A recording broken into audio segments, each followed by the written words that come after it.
who wants to start the recap? Who wants it? Are we going Or like over the side session or the main session? We are specifically referring to the main session.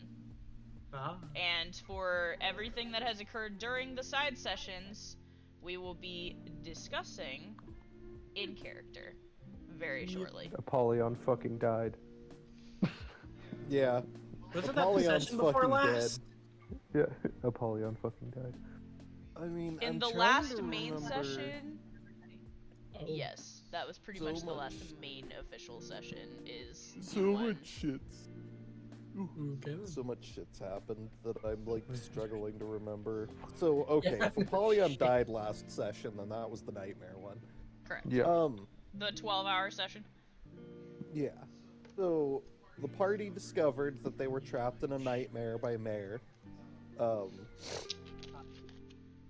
And that it was most likely to get to Apollyon. So, we began trying to figure out a way to break out, and discovered that the most effective way to break down the nightmare was to murder Katya. Not Katya. Dream Katya. We threw hands. Oh yeah.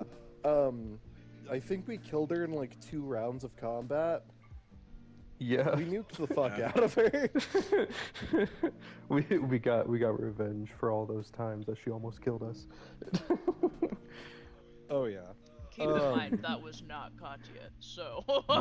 Yeah. Katya, in real life, probably would have killed all of you on the spot. Yeah. So, yeah, it was revenge on fake Katya. I mean, real Katya would have probably literally nuked us if we tried to kill her. Yeah. Disintegrated fake Katya. That was great. It's worth noting that she can do everything that all of us can do. So The fact that you guys were very excited about killing a child, much less one that looked exactly like your friend, is vaguely concerning. But continue. Pridwin was Hey, not You've been happy burning my about children that. About before, killing your so friends. fuck that child. Your Honor, fuck them kids. Your Honor. I don't associate him. FBI, I don't associate with him. if they can walk, they can throw hands. FBI, he associates If it can crawl, it can brawl. For legal Yeah. reasons, this is all a joke. Yeah. No, it's not. Oh my god. We are going on the watch list. So we break free. Immediately we have to go through another gauntlet of bullshit. Basically just a series of puzzles and stabby things. Brian got handed the gravity box for some fucking reason. Yeah, somebody did well with the let gravity Brian box. have a gravity box. Honestly, I Um, kind of wish he could keep. That was cool. And we all suffered for it. Yes, you're welcome for that. I should have made him Um, jiggle it like a fucking bell. Just Proceeds to kill all of us. Yippee! the TPK is caused by the fucking party member shaking a box. Glory, glory, what a hell of a way to go.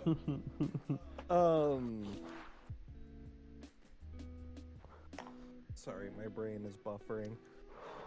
We managed to make it all the way to the point where we're almost out, as Apollyon is having his final fight with Mare. Unfortunately, 2 steps. We were late by 2 steps. Yeah. So we tried to save him, and he got fucking murked.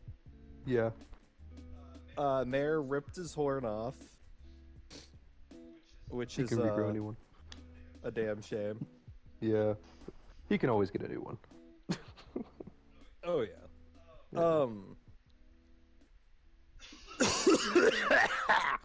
Real. Excuse me. Accurate noises to what Apollyon made when he got stabbed.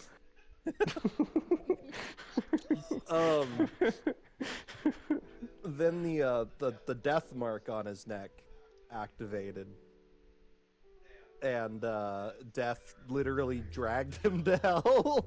Yeah. Actually, Or more more accurately, accurately, she kept him from going to hell. yeah. I mean, Yeah. she did literally say, "You don't get to go home." Was Yeah. that Angel and not Death, or is that the same person? Angel and person. Death are the same person.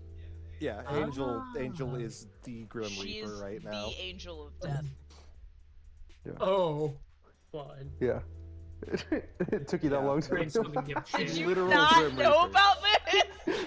The Dude, entire my brain premise has of been- the Okay, in my defense, a lot has gone on since Your Honor. that. Your Honor. the entire In my premise defense, of that's Soul bullshit. Eater is that Death opened a school. Miles Morales, Your Honor. shoulder, bruh. Okay, hear me out. A lot of so- shit's gone on since that revelation. Alright. Your Honor, Freebird was in fact playing in the background. So Apollyon got to experience what Squidward did with the Flying Dutchman.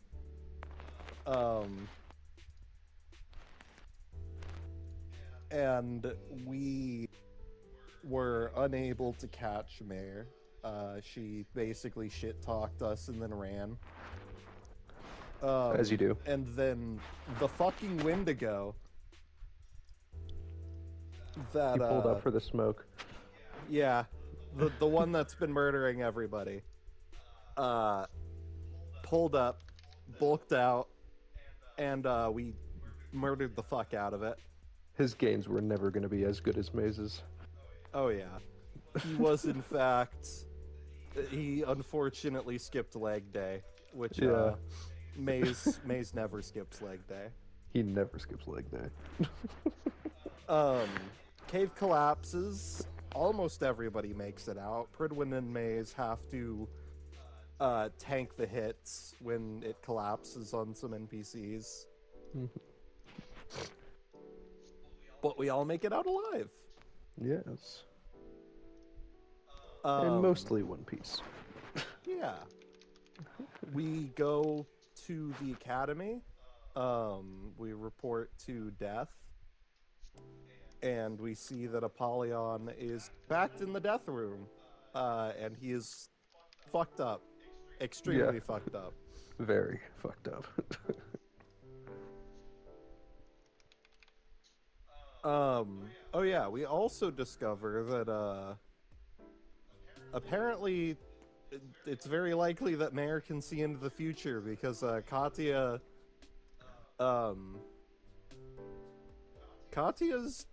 the right hand of death,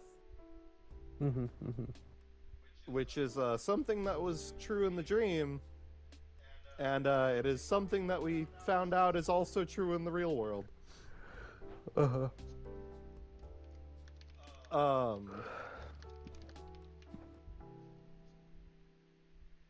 Sorry, I'm buffering. No, you're good. Again. Buffering. Furthermore, Isaac was introduced. Isaac was introduced, yeah. That was, I think, that was around the time when everybody started leaving. Yeah. Faye was unfortunately the first person to meet him, and was very, very unsettled by his everything. Was that Faye or was that Anna? I don't remember. Or Anna, sorry. Yeah. I get the names mixed up on those two. Dude, you think I keep thinking it's my sister? Like, what the fuck is she? It's because I think Faye and Elf, because they're Faye. And I'm like, that's how it is. That's the name. That's what it is. That makes sense. That's hilarious. Anna meets Isaac and his definitely not a vampire partner, Viviana. And then I have no proof him and of Maze. otherwise. Maze She's and not a Isaac. vampire. She's Maze legally and Isaac. distinct. Yes, very legally distinct. It's more of an endangered species. Oh yeah. And then Maze and Isaac become best friends almost immediately. Oh yeah. Maze and Isaac duel Mm-hmm. and nearly blow another crater into the crater. Yeah. make the Reiterating crater a just a prayer. little bit deeper. May's got in trouble That for forest Brian is was gonna probably. very be like the unsettled surface by of the this moon duel. when we're done. Yeah.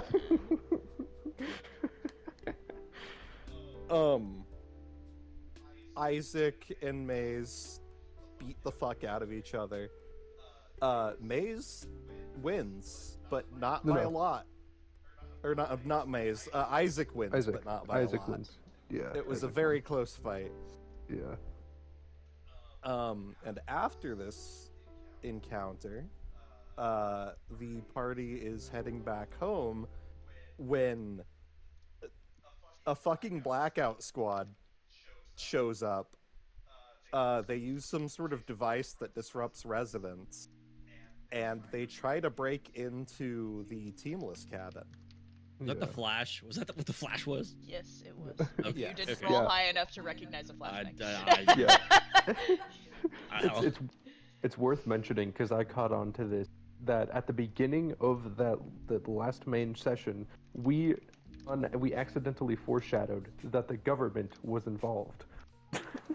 Oh yeah, yeah. We joked that the government is always involved in everything, and lo and behold, the government is involved. Sometimes I answer write my something. own plot. Sometimes I let my players write their own plot, and I just kick back and watch the consequences unfold before their eyes. That's how you do it. And I can't remember whose ability it was. I can't remember if it was Fan Warden's or if it was Anna and Judah's. But they had an ability that improved resonance. Anna. Judah's. It Anna. increases. Anna. And they used that, which counteracted the effects of the resonance dampener, which allowed us to go into weapon form. And unfortunately for these guys, they were human. So They had a bad time. they had a very bad time. Pridwin turned like 3 dudes into dust in a single attack. Mm-hmm. The party managed to kill almost everyone, and then knock out a couple. And Pridwin jumped in through the broken window and discovered that while most of these people were completely unable to harm us, there was one individual who was able to do a lot of damage. Specifically, he managed to stab Katya, nearly completely skewering her. I don't even think that was And- nearly. That's basically exactly what happened. Yeah. I don't think there was an exit wound, but it was There was. because it stopped at was. the spine. Oh, never mind. It went completely through her. I guess you missed that part, but it literally went through her, and they picked her up. No, that's fair. Damn. And Pridwin destroyed his weapon, which was a synthetic demon weapon. And after capturing the man,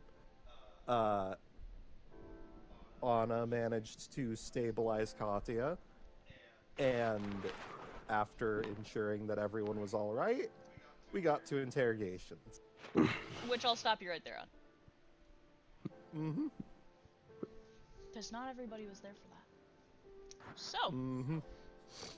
with that basic recap in mind, we're going to go ahead and start the day. And we are going to start not with a roll, but together. Interesting conflicting points of view here. Because my information does not support synthetic demon weapon. Oh no. So, we're going to get started. All of you have awoken and gathered in the front area of the cabin of Redacted. After the events that have taken place over the last 24 hours, you have locked yourselves down in the redacted cabin, making a deal that no longer are we going to sleep separately. We are going to stay together until this issue is resolved. As the threat of another squad coming in and attempting to take people seems uncomfortably imminent. You all have gathered in the kitchen. A surprising number of people are good at cooking. And so there's quite a display of food, not only left over from the events that happened after last session, with everybody cooking like maniacs, but also fresh breakfast food as well that Cody has provided for you guys, as she always does. You all are kind of standing and sitting among the couches in the front area, looking at each other, and Maze would be working out. Maze is Deadlifting. working out in the corner. Also, for some of you not present, you do see a boy wearing not the full, like, military-grade armor anymore, not like the Kevlar vests and all that, but he is wearing the underclothes, like the pants and a tank top, that are of the same black military style. And I fatigues. guarantee about half of you don't recognize this boy at all. He is sitting with Callan and Hana, and he's holding the baby.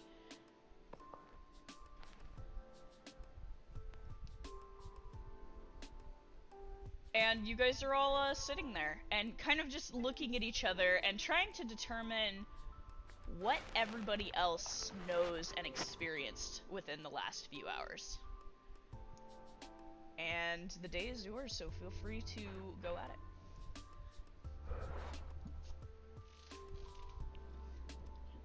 I'm assuming this is about the time that I walk back in from where I went. Yeah, probably. You would be coming in, and you will also notice that there are 3 of the particular males in the room that look very tired. And Pridwin and Isaac both seem to be wincing a bit when they move. Only slightly. Maze is just happily deadlifting. Brian's gonna go over and lift some weights with him. Yo, he hands you some weights. Fuck yeah. Fridwin is, for the second time likely, carrying a blood-soaked gambus into a trash can. He's a doctor, it's fine. It's a normal thing for him, I think. No. Your siblings can make a new one, it's fine. I feel like as Solon walks in, everyone is just staring at him. It's like that slow head turn as he steps in the door, and everybody who was minding their own business comes together and realizes that they're not individual units anymore. You are actually a group and everybody's present. Mm-hmm.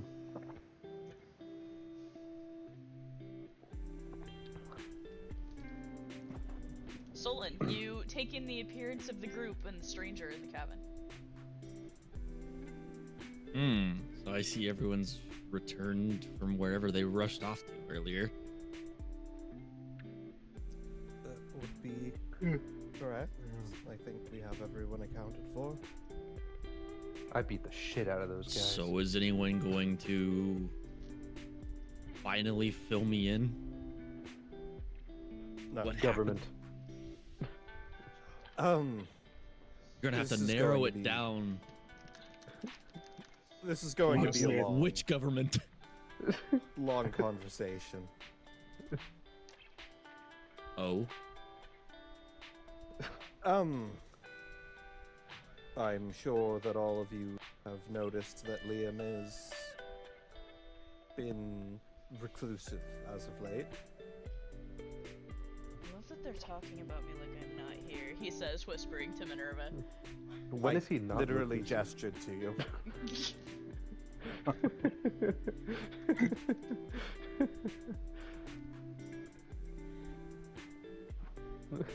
Mace is gonna hand Liam the dumbbell. Liam sighs and like looks at it and just starts lifting with it as the conversation continues. 450 reps, don't stop. that's Tell me what to crazy. do, he says, still doing it. I'm on like 260. Keep going.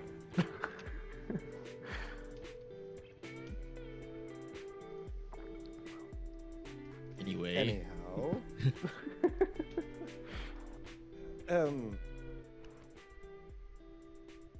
it has to do with family of his. Specifically, this group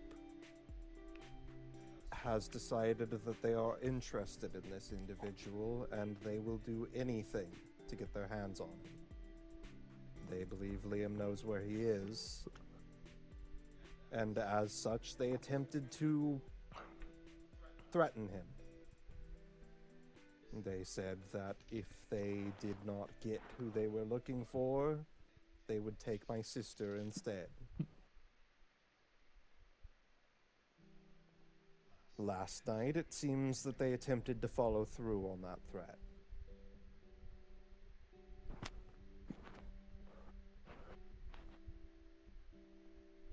Well, that didn't last long, considering they are dead. Indeed. Most. Very. Most of There's them. always more. That was just a strike team.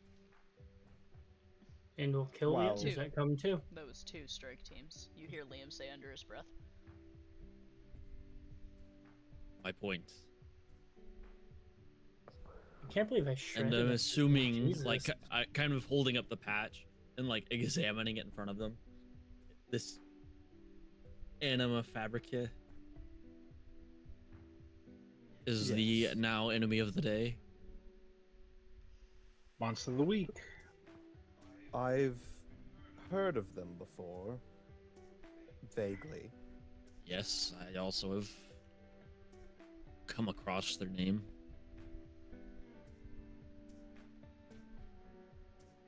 Which, And after doing some investigation of my own, leaves me to some concerning revelations.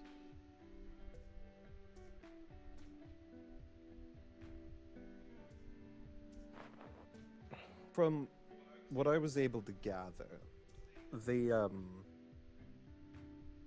group that they sent was entirely human. However, they were carrying, well, their leader of the strike team was carrying experimental weaponry. He was carrying They all had it. all of them? Lunala, you care to enlighten? She glances around. Not particularly. Then I'll tell them. The bullets had soul fragments in them. That is unsurprising. However, only one of them actually used those bullets. The rest of them were using normal firearms. They bounced right off of us. However, he was able to do some damage. He was carrying what looked like a crude machete. It was effectively just the blade and the tang, no handle. However, it was able to cut through us like butter, and it was even more effective on Katya. I like butter. You like being cut through like butter? That's what I thought. Maze walks You up to weirdo. Faye and hands her a dumbbell. Lift. Brian's gonna look over at Faye. That's crazy. Say, welcome to the club. Faye attempts to balance it on her head. No, Ah. that's not what you're supposed to do. No, that's smart. I should work out my neck more often. He puts one on his head. Oh, good fucking Christ. Brian's gonna say, you know what, fuck it. Put one on his head. Oh dear. And he's God. gonna try to balance on one foot.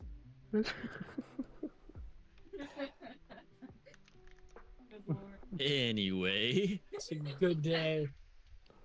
I have an Anyhow. unfortunate theory. I have a theory myself, but I'd like to hear yours. I don't know what you've heard, but I've heard that this group has a tendency to either kidnap or buy demon weapons. And from the way that Lunala described this machete you've mentioned, it concerns me that it might be melted down weapons. That was close to what I believed. I think that it's well, technically a synthetic demon weapon. But I'm not done yet. I went and saw Rhett to attempt to find some insight as to how they are doing this. And he was none too pleased at the mention of this group's name. In fact, the wall paid for it. They're the reason he cut his tongue out. I see. Ret lore? Oh shit.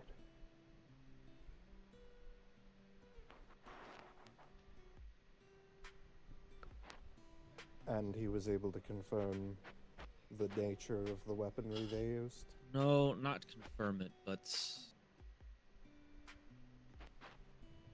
it's, as long as it's still a theory, he at least gave me some ground to stand on as to how they're melting these down.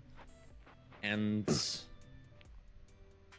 one of two ways, one being more likely than the other, what both being unlikely, is one, they have access to a Hellforge somehow, or Hellfire somehow. The other, a demon is supplying them with this ability and creating the results you've seen.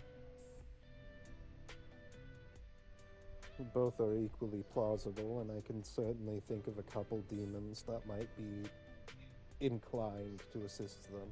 Well, Could my Soma first be on that theory, list?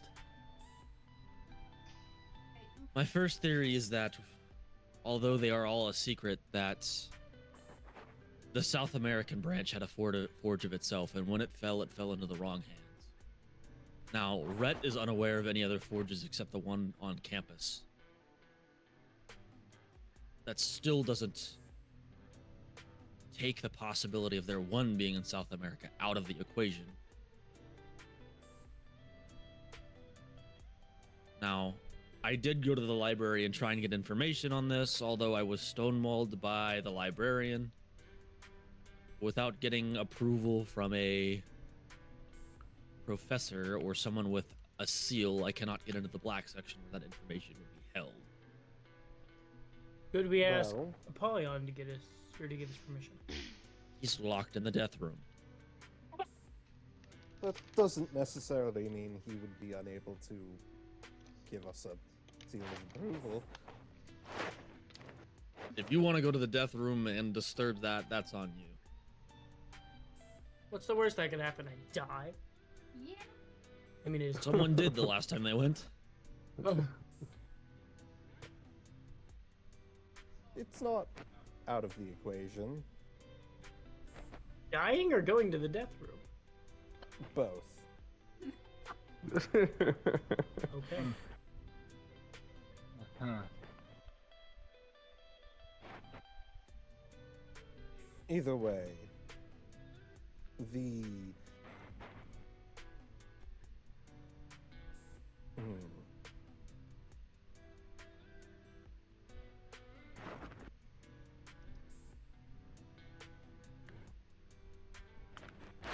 the way I see it, we have a couple of courses we can take. Anna has some acquaintances who have dealt with Anima Fabrica before. I think that before we do anything, we should speak with them. We need all the information we can get before we try taking people on. They're an extremely powerful organization, so it's going to take us a lot of time and effort to try and break them down.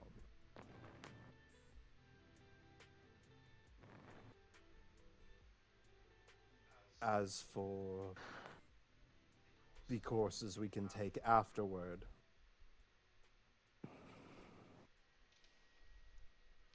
we need to know where Liam's brother is. That's who they're after. If we can get to him before they can, we can prevent them from going through with whatever they're hoping to achieve. To do this, I think we're going to have a conversation with his father. There's hate a conversations. like a thudding of metal from the corner of the room, and Liam has dropped the weight, his hand twitching.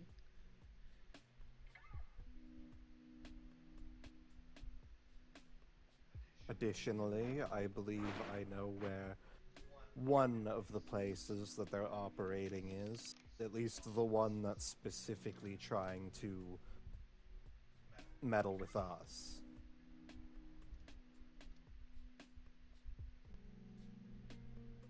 From what I'm aware, this group previously took down one of Anima Fabrica's trafficking operations. The Mm, base which they used. The people we interrogated have heavily implied that it is in operating condition.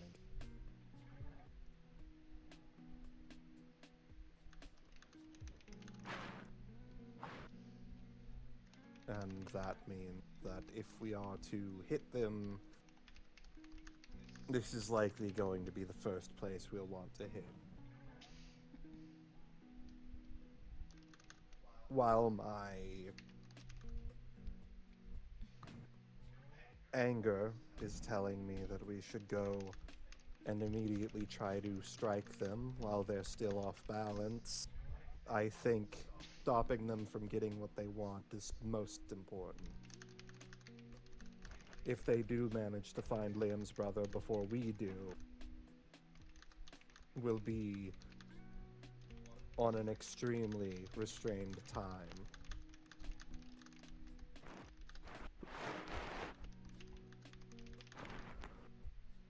So, the course of action which I would put forth is that we go and speak to Anna's associate. We go find Liam's father and extract what information we can from him. better his father than And- mine. Let's go. And then we take on Anima Fabrica. I'm game. Let's do it. You're saying I'm game. Liam looks about the furthest from game that you have ever seen.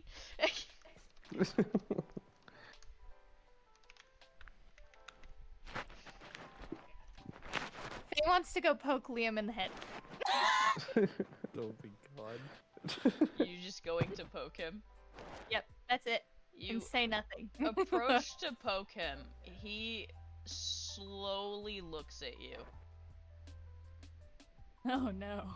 You have never seen a more tired, more broken look on this boy's face. In fact, you're used to not seeing hardly any emotion from him at all. Oh. Never mind, she's gonna hug him. You go to hug him and he flinches, not used to the sensation, but he doesn't stop you. Score. So what should we expect exactly? One of those resonance disruptors, I'm guessing. From our enemies, their equipment seems incredibly crude right now, but it's certainly effective. And they've definitely contracted some weapons and meisters. I would not be surprised if they had someone retainer for security. How a Meister could be okay with what's going on with these weapons they're stealing. If in fact that's Well- what's going on. The ones we faced certainly didn't care.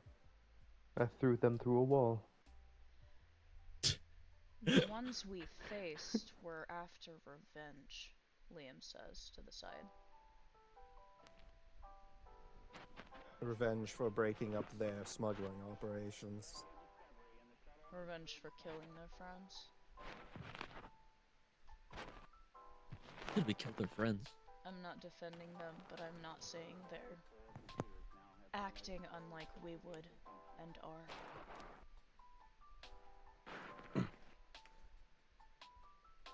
Indeed. I find it regrettable that none of them could be dissuaded. We saved Sid! You hear Khaled say from the side. He's got his arm, like, locked around Sid's neck. You're That right. is true. We did have one person who was misled. Oh, I guess we should introduce Sid, Khaled says, and shoves him forward into the center of the group. Sid looks very uncomfortable and shrinks down and shoves his hands in his pockets. You're going to join me in my workout regimen. I'll spot you. One of us. One of us. Sid awkwardly rubs the back of his neck and mumbles, I don't know why I'm here. I'm not like you guys, so I'm just... He rubs the back of his neck even harder. I'm just here to watch the Is this baby. Ryan's Is gonna this the walk guy that over I- to him with a dumbbell Paralyzed. and also hand it to him. One of us. This is One of the us. guy that Brian saved during their raid on the warehouse. Okay. Yeah. One of the few. The only one that was saved. Yeah, the only one that The wasn't sole horribly survivor, if you butchered. will. The sole There was- survivor. Wasn't there a guy that I paralyzed? We were. Oh wait, we were going to. He got tortured. Yeah. Yeah. Yeah, we did do some terrible Nobody else things. has flipped. There is only one single person out of everybody that you guys kept alive that flipped, and that was in fact Sid. Hold on, you tortured a paralyzed person. Whoa. Are you surprised? He wasn't paralyzed Easier to originally. torture. I mean, Oh, I okay. dragged my I knife feel a through little his better now. intestine system. I just pictured like a guy rolling up in a wheelchair, and you guys were like, "It's torture time." No, they put him in the wheelchair first, and then they said it's torture time. That's how that happened. Yeah. I And we feel threw him less down the stairs. now. Okay, He didn't. continue. He didn't start out as a cripple. He became one. We became one made very him quickly one. when I think Maze broke his fucking spine. A lot of Well- things happened.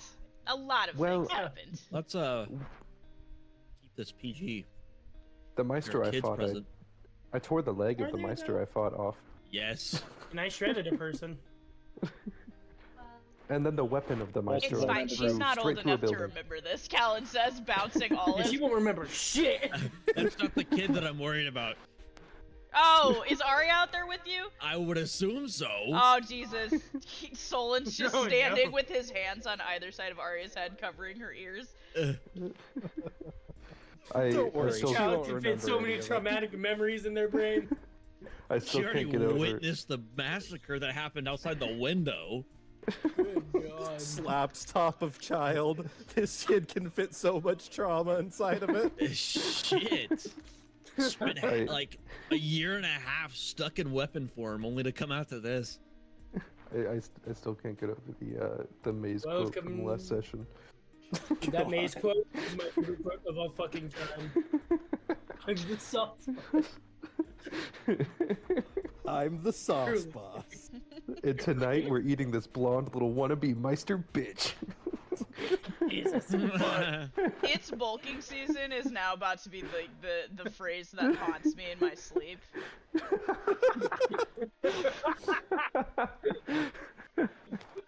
True.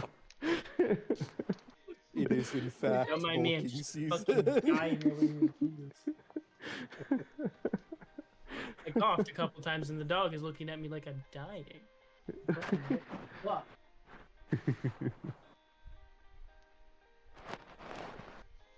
Ugh. I'm sorry, I got a little distracted. What the fuck are you guys doing? I Committing also treason. got distracted. We were talking about how Maze is Animal. the sauce boss. No, like, what's happening? Oh yeah, what are we Committing doing? treason! Damn it. Well, we are planning to look for Liam's brother and quite possibly maybe beating the shit out of his father. Do we have to do this? Liam says under his breath. Do you want another Katya situation to happen? Which one? The last one. He sighs. God damn. Faye is still awkwardly holding up and looks up at him and says, "Daddy issues," and lets go and walks away. I know how that is. Liam sighs and stands up. He has a very serious look on his face. Okay, but we need to go over some ground rules. Listening. Rule 1. You don't destroy my fucking house. Oh. I don't care how upset or weird things get. You don't destroy the house. There are still things in it that I need to find. Houses are important. Yeah. Rule Okay. number 2. None of you kills him.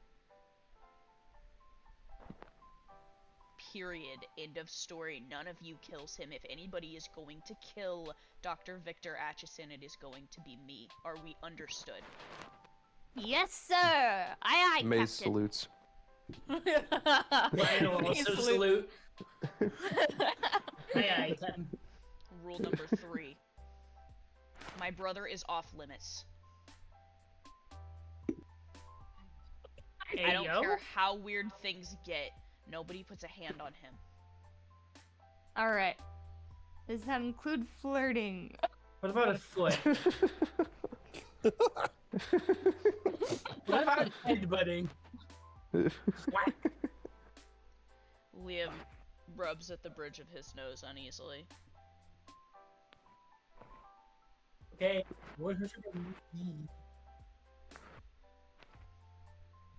He glances at Pridwin. I really don't want to do this. If I'm being honest, neither do I, but unfortunately we don't really have a choice. You're going with me? And I'm certainly not letting you go alone. He nods a little. I guess you should probably know. He shifts on his feet uneasily. I haven't been home in about 8, 10 years. Well, this is gonna get very weird. I haven't seen my father except for the few times he's come to campus, and he's different. I'm not gonna be much help. For all I know, he could have changed the entire layout of the house at this point. I have no idea what we're walking into. I don't even know if my brother's gonna be there or not. What I do know is there's somebody who might know more than I do. Though I'm not sure if you've met her, he says, glancing at Pridwin. Your stepmom. Step brother. No, he said her. Well, I Oh. guess they Stepsister. could. Stepmom might be the word for it. I'm not sure how close they were. Brian's gonna lean over to Faye, so he has mommy and daddy issues. Yeah, you owe me $5. I didn't realize I made a bet on this. You did, don't worry about it. Your word would say. Brian's gonna pull out the possum, hand her 5 gold coins. Score. Liam rubs at the back of his neck in thought. You know of most of the death scythes, right? See? Have you met Hadassah yet? Who? This is the point where I ask all of you players, have any of you remembered meeting Hadassah. Well, I know Soma for a fact has, Brian but, hadn't. No. yeah, Soma Nope. has for sure, but Maze definitely hasn't. no. I did My not. the only person I can think of that might know is Anna and Pridwin. Those are the only two that I think might. You see, if Liam didn't say Death Scythe, Brian probably would have thought he called him some sort of slur. Anna, you can roll with advantage on a memory check to see if you've met Hadassah. And then Pridwin, yours is a literal I don't know if you've met Hadassah or not. I genuinely do not think I have. Then I would say you probably haven't. She hasn't showed up very often. So high roll of 17. Okay. I am going to give you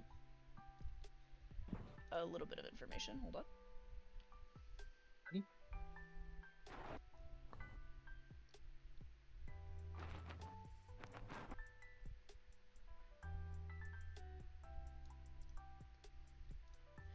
This is the basic synopsis that you have of her, and then I'm going to give you some actual information as well with that roll.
That's basic information for you. If you have any questions, I will answer them.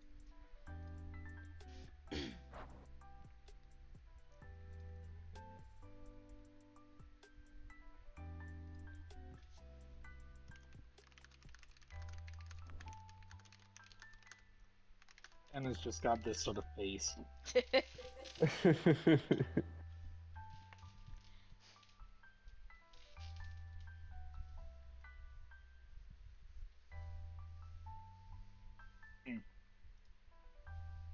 I haven't seen her in a while.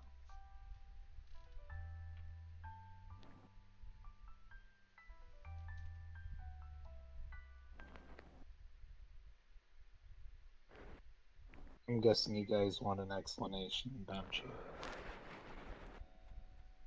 That would be nice.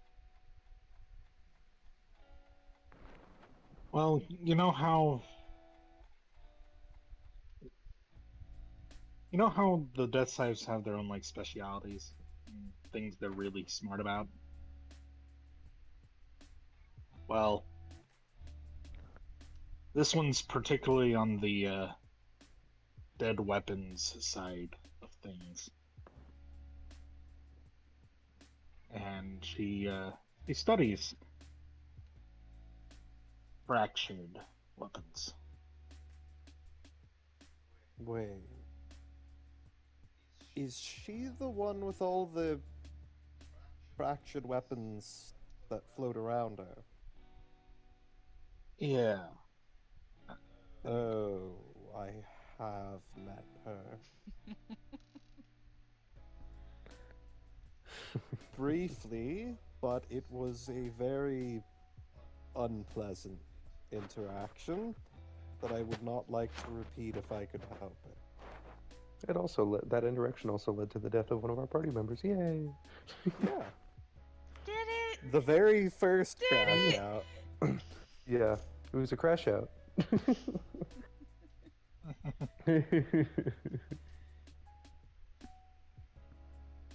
We enjoy a good crash out.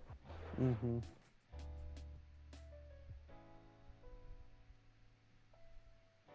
It wasn't the first death of one of our players, but It Not was the first it was death, but not- I'd not say the first the first crash out. Yeah, not the first crash It was out, the but definitely first a crash. death by a player learning that there were consequences to their actions. Yes. I accept that. Yeah.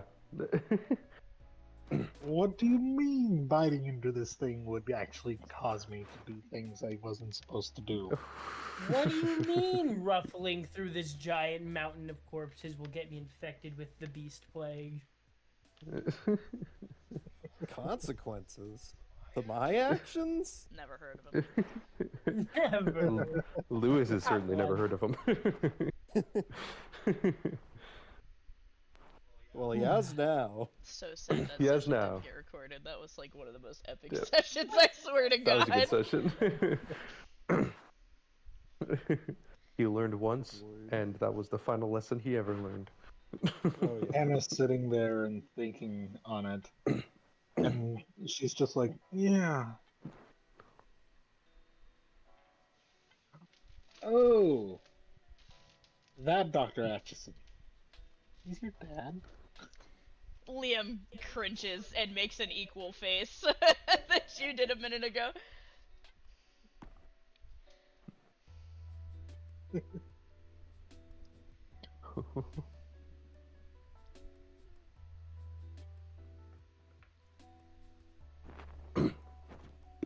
Red silence!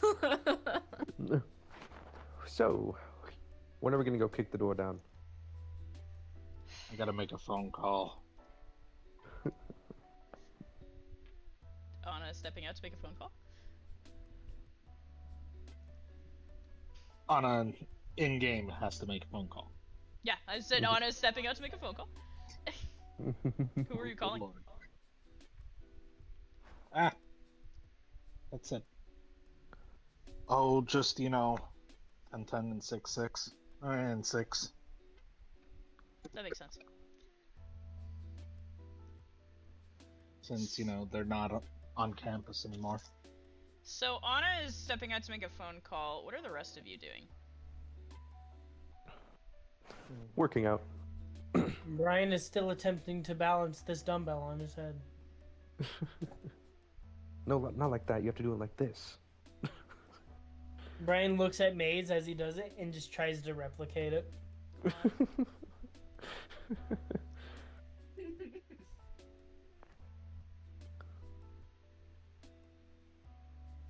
So there's nothing you guys want to do.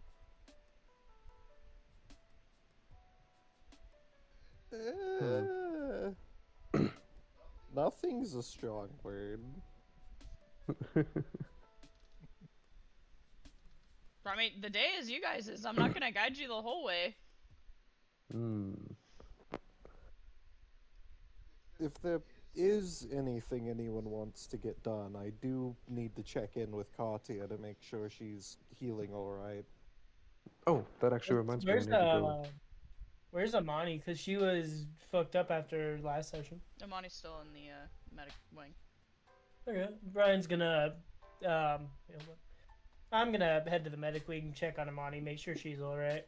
Faye's I gonna need- follow, cause why the fuck not?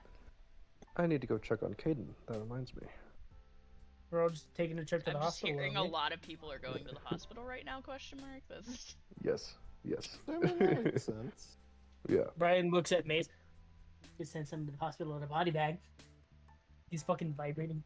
The rat is sitting on top of my snake. What the fuck? Please send a picture. I would like to see this. He's not smart. He's That's not amazing. smart. Midas! That is the most unsnake-like thing I've ever heard in my life. I love that so Swear much. to Christ. They resolved their differences. Yeah, I they don't sure need them to did. resolve their differences. I need him to eat. He has a best friend. His name is Remy Oh yes, Remy Oh my Remington. god. from Ratatouille. Ratatouille 2, Electric Boogaloo. Anyways, so a bunch of you are going to the medical wing. Is there anything anybody else wants to do?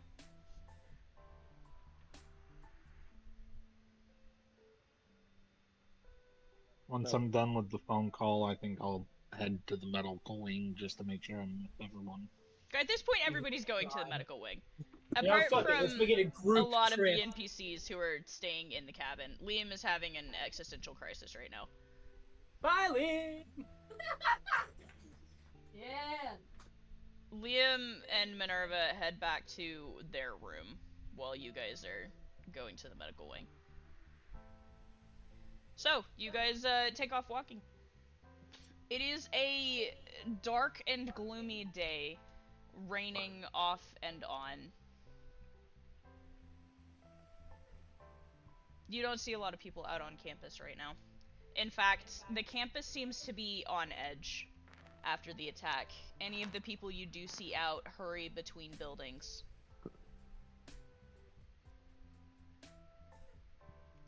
You guys enter the academy and find a large group of people eating breakfast across the different areas of the cafeteria. You make your way through and start heading toward the medical wing.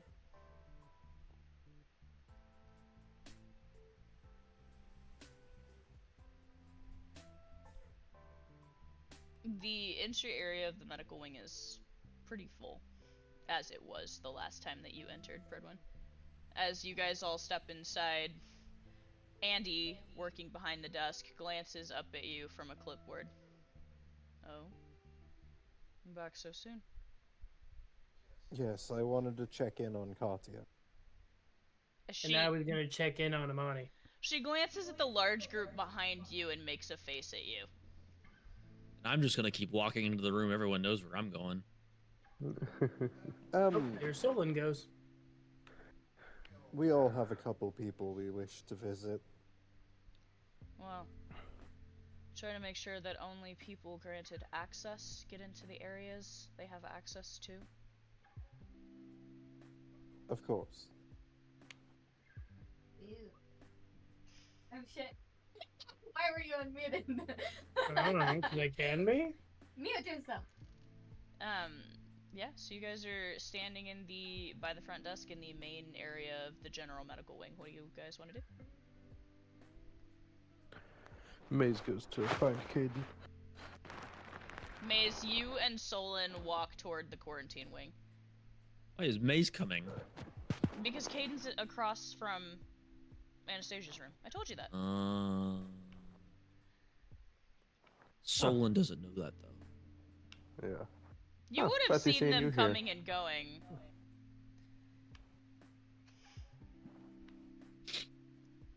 Solon, A lot has you happened. I'm and- traumatized. Yeah, I forgot. Solon and Maze and Isaac and Viviana are all walking towards the quarantine wing. Oh, fancy seeing you here. Solon, right? Yeah. Oh, You're Maze, if I remember correctly. correct. What brings you to the quarantine wing? My sister's in the room over here. Oh, that's right across from the room I'm going to. How about that? Oh. Well, I suppose I'll see you around. Yeah, I assume we will, especially if you're staying in the same building I'm in. He nods aggressively. Yeah. Remembering Mazakine, the who has been sleeping on like tier 2 or 3 of the climbing wall this whole time. oh, well, that's a personal problem. Hey, you want to fight? He looks at you and says, "You look pretty strong. We should fight sometime." Yeah, sure. Sure. I'll be seeing you in the crater. Aw. You know, two big guys. A Yeah. fight. The crater. Is that Maze you hear Caden say from the room? Yes, it is. He walks in. You walk in and you are surprised to see Caden is standing on their feet, Your legs work. not in a wheelchair anymore. We can fix that.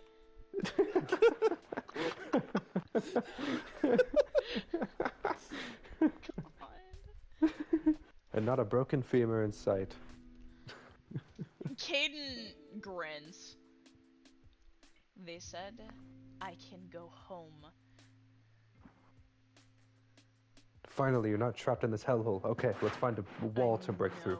I know. But they didn't want to let me out until the security bullshit was lifted. Is everything chill outside? For now. She makes a face. Well, don't tell them that. Yes. What's it like outside? They're pacing in the room. This no windows is driving me stir crazy. What's it like outside? Tell me! He looks in the direction of the door, and then he looks back and he says, "There's a lot of blood in the grass." How much has changed since they put me inside? I don't care about the blood in the grass. I don't care about the blood. I'm talking about the weather. What is it like outside? What's the weather like? It is. I just described it to you. Damn! I don't remember. Tell it to me again. Lies! It was gloomy and rainy and dark and nasty. Tell him the opposite. Tell him the opposite. Tell him it's sunshine and rainbows. Well, within the last 12 hours, it's been raining rocks. I'm missing rain. Caden pushes past you and starts running for the door. It's raining rocks. Caden pauses. Boulders. What the Old fuck boulders, does that man. mean? It's raining rocks. Well. Hallelujah, it's raining rocks. It's raining, man. Hallelujah. Amen.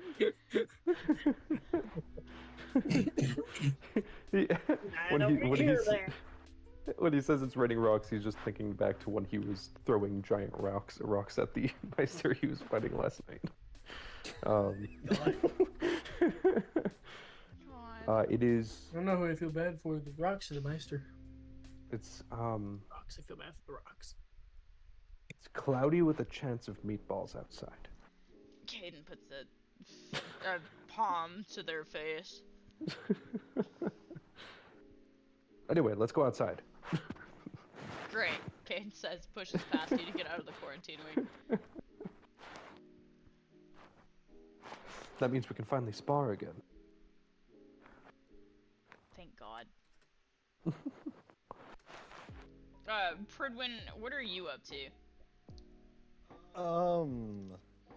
He's probably going to be checking in on. I mean, he's heading straight to check in on Katya. In that case, you'd have to go through the quarantine wing to get to the secret area. So yeah, he'll be. You go through the doors after having a conversation with Andy, and you almost barrel straight into Caden and Maze, who are trying to leave. Oh, my apologies. Were you cleared to leave? Yes. Insight. Roll.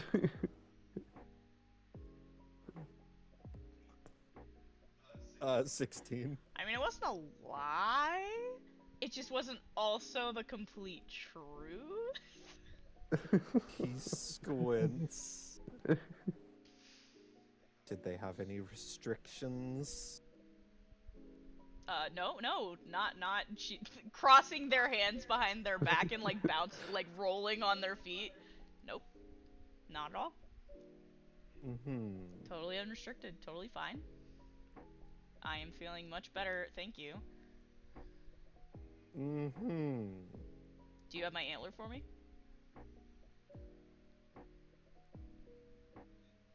Antler? Oh, yes. He,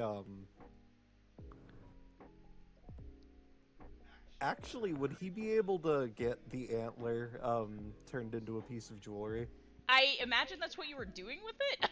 Yeah, I wanted to he would either have gone to Rhett or he would have asked his brother to make it into kind of like the I imagine kind of like the bullet from fucking Cyberpunk. I And he will hand it over.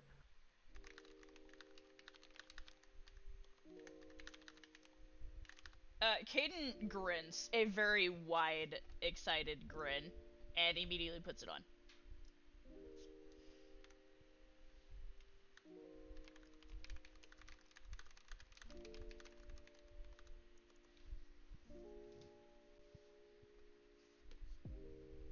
I hope it's to your liking. Very much. I thought you were just gonna give me an antler back, to be honest. Well, it's hardly a trophy if you can't show it off. Caden grabs you by the shoulders and looks you in the eyes and says, "Now tell me, what's the weather like?" It's muggy outside. It's been raining off and on. Caden rushes past you. I'm missing rain! Oh dear.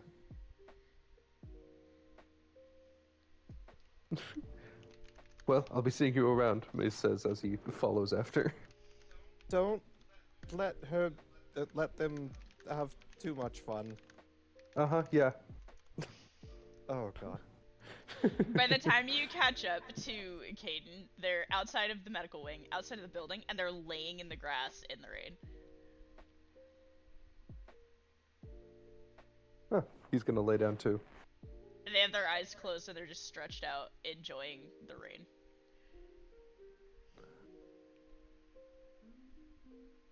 I see you quite like this weather.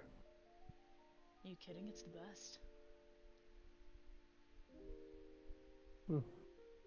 It is quite nice. Maybe it's just because I'm, you know, sparky, but I've always liked storms. Never thought about it like that. There's a rumble of thunder somewhere in the distance, and you see for just a moment a quiver of sparks. The blue energy trailing up Caden's arm.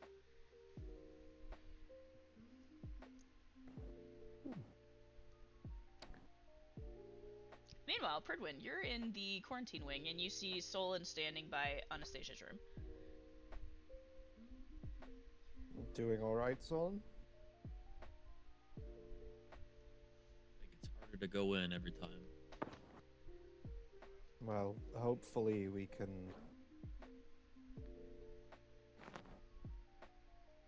get her into a better position. I'm imagining it's also about this time that Isaac and Viviana come into the quarantine wing. Oh Yeah, God! A man in red robes with a battered bronze mask walks in, covered in spikes. And he says, "Oh, hello. I don't believe we've met." Is he saying that to Solon? Yes. No, I don't think I've had the pleasure.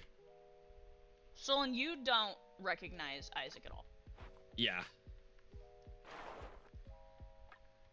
You bear a And, resemblance to the woman in this room. I assume you're the brother. Yes, I am. And you would Still be dragging a body from What? quite possibly. her. A loud shifting sound from your Oh, Maze needs his protein, man. I was just kind of actually picturing him dragging Caden around through the grass. He's dragging Caden up the mountain them trail. around in the field. Trying to drag them to the craters. Gonna go in. Oh my god. He's dragging Caden to the warehouse district to show the massive hole he made in the wall. Dear God.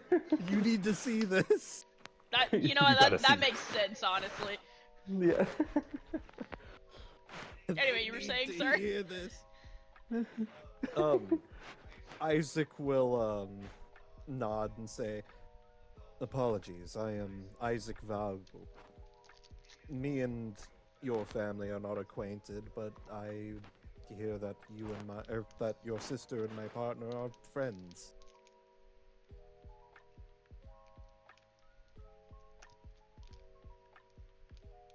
Friends? Viviana Well- is she didn't really notice you. She kind of walked in and is standing by the door, and she's reading through the charts that are outside of the door. She didn't even really notice you guys since there was a whole lot of people in the hallway. And who would this friend be? I'm not seeing her. He gestures over to her. You look over Oh. and you see the very, very pale, almost whitish skin. The faint hints of freckles, the blood red hair. She's not really paying attention to you. She's fully engrossed in, apparently, reading your sister's charting. Oh. The bad influence. I'm sorry?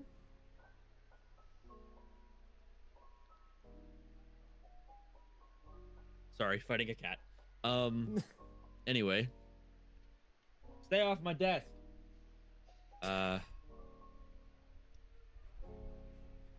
Yes, they do have a history, but it's unsavory from my point of view. Unsavory. Let's just say your partner got my sister into some interesting situations. Her. She's a saint. I couldn't imagine her doing anything wrong. And she has you fooled.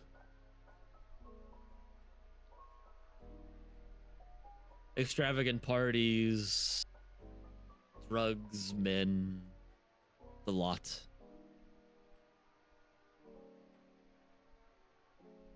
I was only going to voice my disapproval until my younger sibling got involved. And then I cut it off altogether. So that begs me the question, why are you here? Well, I think you may not know her as well as I do. She's got a condition, and that condition may be able to help your sister. Or cowbell? Cowbell? Oh, you don't get that reference. Okay, never mind. Oh, wait.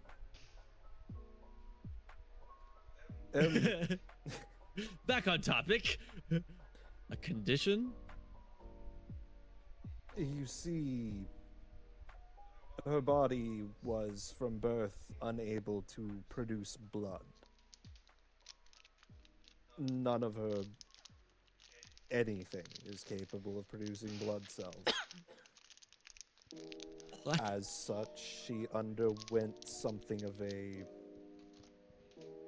adaptive process.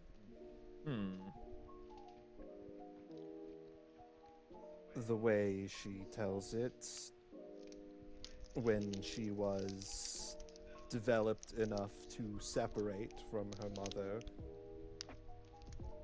she adapted. She needed blood, and there was only one person who could give it to her.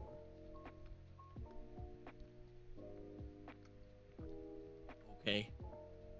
As such, she is capable of extracting blood from individuals. I believe the hope is that she might be able to remove the foreign material from your sister, at least partially.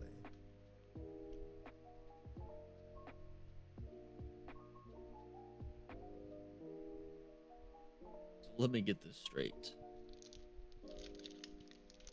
We're hoping that this will work. Hoping, yes. At the very least, it should not cause any undue harm.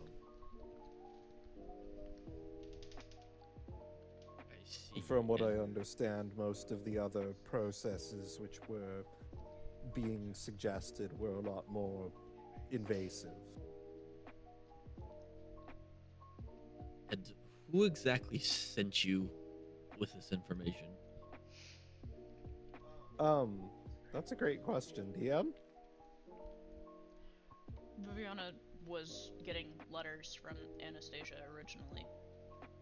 You don't know who contacted Viviana after to inform her about this. I know that Viviana and your sister remained pen pals, if that's the correct term. I'm not entirely sure who specifically sent for her, though.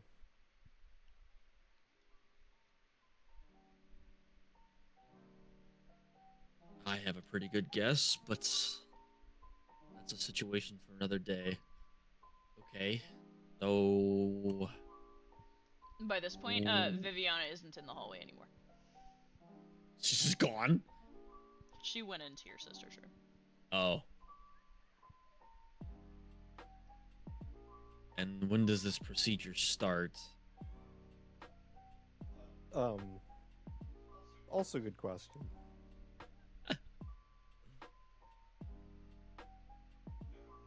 They told us that they would be in contact with us when they wanted to begin testing.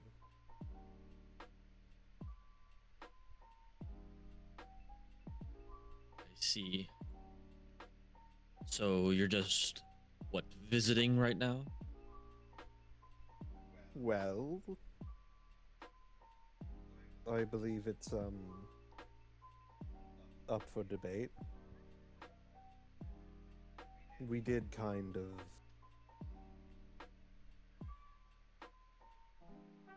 engage in some of the events which occurred earlier. And frankly, this is probably the one place where I have not been, well, neither of us have been actively rejected from every single group that we've interacted with.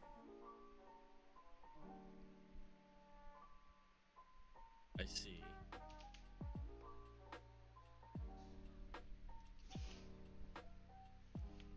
Well, although I'm not a fan of your presence here, especially after the history my sister Vivian have had, I don't get much say in the matter, thus you're welcome to stay here.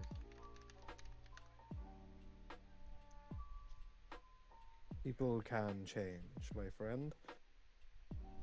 I hope that you can see that she is not the same person you might have met before. Possibly. But that remains to be seen.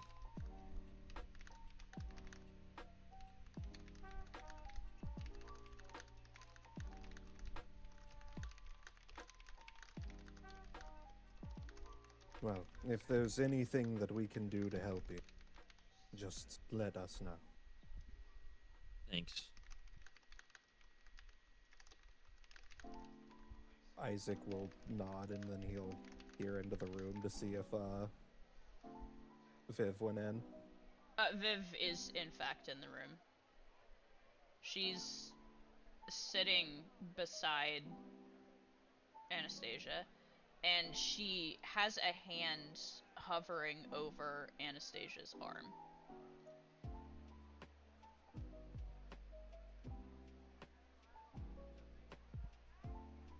May I come in?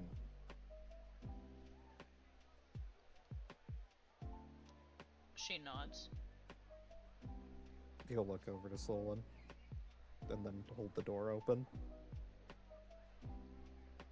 Seems like one half of you have already invited themselves in, so be my guest. I wasn't aware I needed inviting.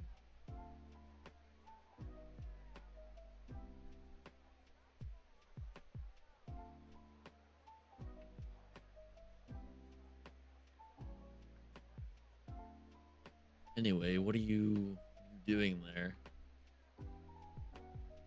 I assume you did not read her charting.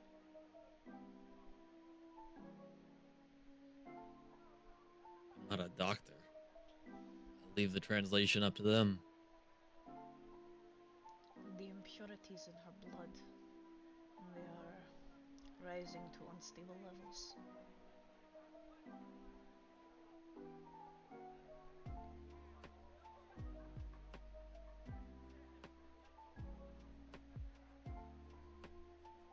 Okay, and what does that mean? It means that there are things beginning to block certain areas, preventing blood flow that is necessary. Look now, see how her fingers are turning cyanotic. I see. You look and actually see that the outer bits of her extremities are in fact starting to turn a hint blue.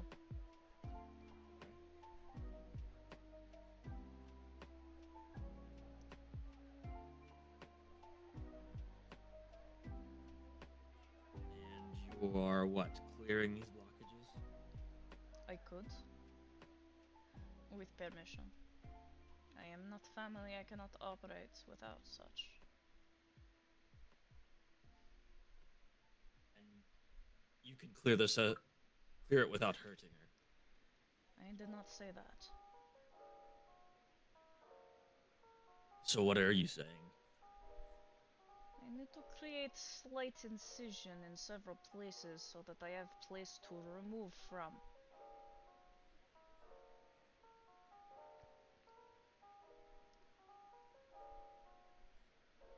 Painless, no, but a little pain is better than losing a limb or foot, is it not? Is Pridwin still in the doorway? Or Predwin like would have there? probably checked in just to make sure that they didn't need anything. Did he overhear the conversation? That's a good question. Were you listening? I'd say he would be. Then yes. Okay. Solon's going to look his way just as like a silent understanding of yes or no. Help! Please. Help! Help. Help. Help me! Help me.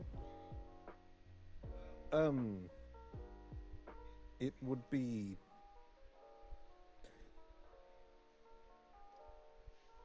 It would be something that would be worth trying. If we could remove the blockages, it would certainly not be a pleasant experience, but we can't really administer any sort of painkillers in her state. But the alternative is losing the limb. Indeed. If they remain blocked like that for too long, then they can become gangrenous. And at that point, we would have to amputate.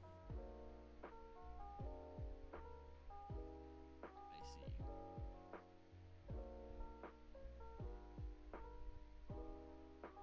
Do it. I require a bit of assistance, she says, looking at you, Pridwin. Certainly. You can perform steady healing, no? Indeed. If you can keep her stable, I will do what I can to remove some of the impurities. Of course. I can. Here. Pridwin's going to prepare a IV drip of his healing water. Smart. You do so. And Viviana gets very close to her, looking her up and down, studying her arm, and without warning, she moves one of the bits of her sharpened. I kind of imagine that she has the, you know, like the metal things that you put on the tops of your fingers to make like claws. You know, Yeah. that type of jewelry. She has those. She uses it to cut an incision on her forearm, just a little ways below the elbow. There's immediately blood that starts spewing out, but she places her palm over top of it, and Pridwin, you don't see any blood coming out from anywhere around her hand at all. Which is mildly startling considering how much blood came out from the precision of her cut. Yeah. You also watch as Viviana colors a bit as this happens. Pridwin's definitely studying very intently. Her white pallid skin begins to color with a more natural reddish pinkish hue to it. After a few moments, she pulls her hand back and looks at you. Close it. And she moves to a different appendage. He'll come over and heal the wound over. You do this 4 times.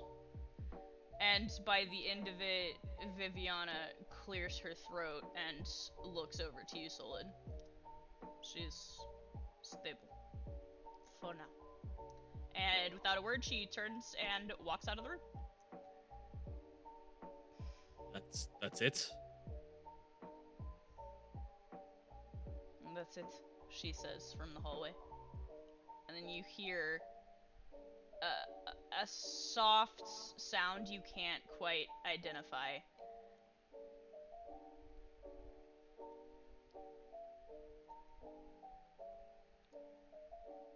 Quick pause on you guys. Brian, what are you and Faye doing? And Anna? I kind of imagined Anna was gonna go with Pridwin, to be honest. Still trying to have that phone call. Right, I still need to do that with you. Yeah. Brian, what are you and Faye doing right now? Did you guys stay in the medical wing, or did you go with, Maze and Caden?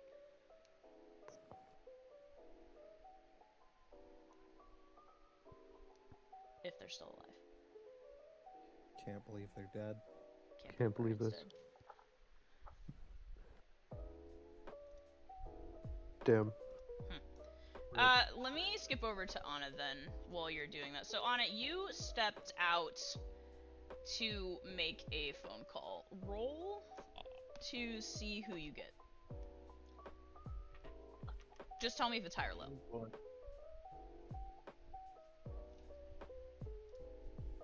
It's high.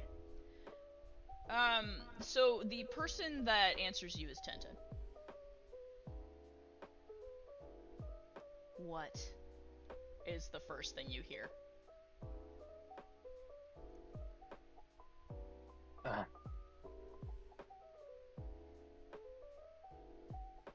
Count this as official academy business, or unofficial academy business, as you might say. I'd hope. Otherwise, we'd have no reason to be speaking. Yeah. Know anything about Anima Fabrica? You actually hear a hiss, almost growl of disdain. What do you think? It was a rhetorical question. You hear a you have shuffling sound and the sounds of movement. I don't. You didn't hear it? I don't want sex You here in didn't this hear- conversation. Okay. Good point.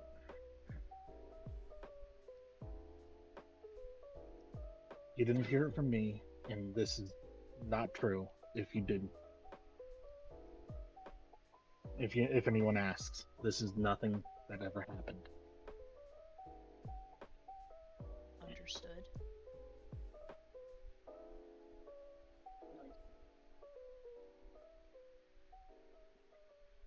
Oh, did you die? The academy was attacked. There you go. Which one? Sorry. Colorado. There's a sigh on the other end of the phone. Again. Yeah. Just this time, they had a resonance dampener. Small device. Made it sound like a bug in your ear before it hit. Yep. Good to know that we're on the same page then. You'd think they would have improved after all these years. They were testing that when we were kids.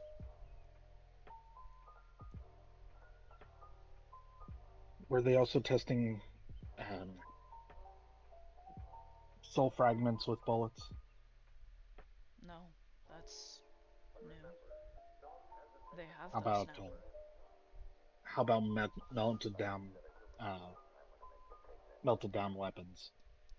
You hear, there's a pause, and then you hear a thudding, almost crashing sound. You can only try to imagine what it might have been.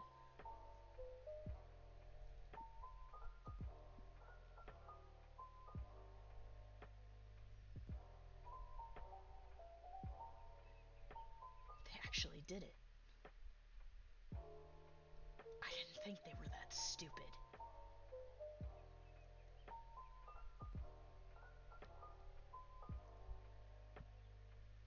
I'm not going. It sounds like it's been a project on theirs for a while, which means that they could have done more. It's the government. What do you expect? They have to stay relevant. They have to stay on top of things. They have to have the best of the line. For national security reasons, if you will. They wanted their own little army of weapons and meisters. And when they couldn't get that willingly, couldn't get more than a few volunteers because their methods weren't as good as the DWMA's, well, they started obtaining their own.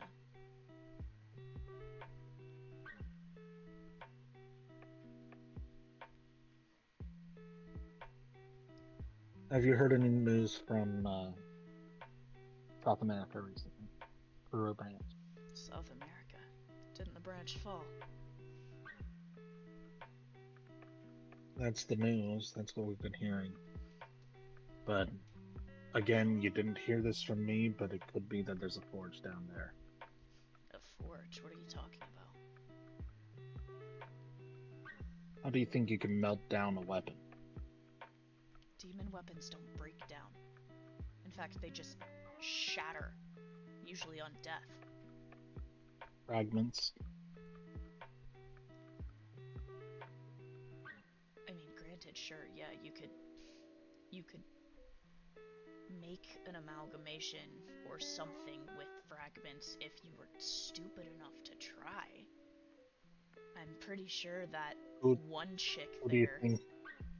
Who do you think is stupid enough to try in the government? Anima Fabrica.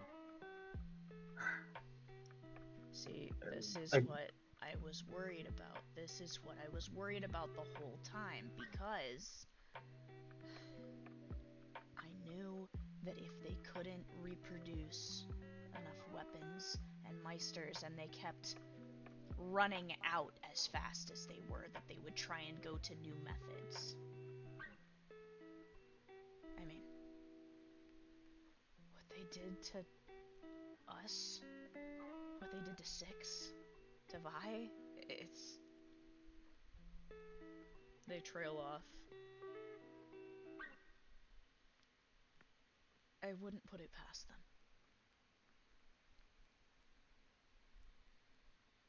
Well, apparently we're about to do some really stupid shit here. So if you could, I don't know, send me a file, as much information as you can on these guys, it'd be helpful. So is this you calling in a favor? It's a friend asking for help. You lost that title a long time ago. But if you're going up against Anima Fabrica, I'll send you what I have. Not a word of this to Six. And the phone call ends.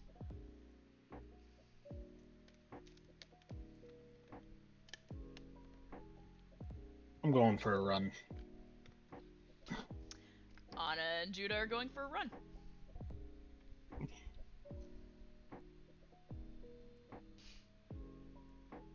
Fridwin, back to you and Solon. And Isaac and Viviana. Fridwin, you're in the room with Solon and Isaac. Isaac will politely nod to Solon and say, I hope she's well soon. And then he will leave the room and try and catch up with Viv. You don't see Viv in the immediate area. That concerns him. Roll perception.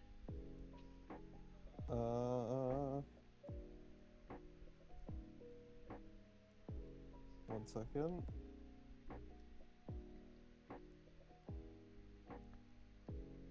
Whoop.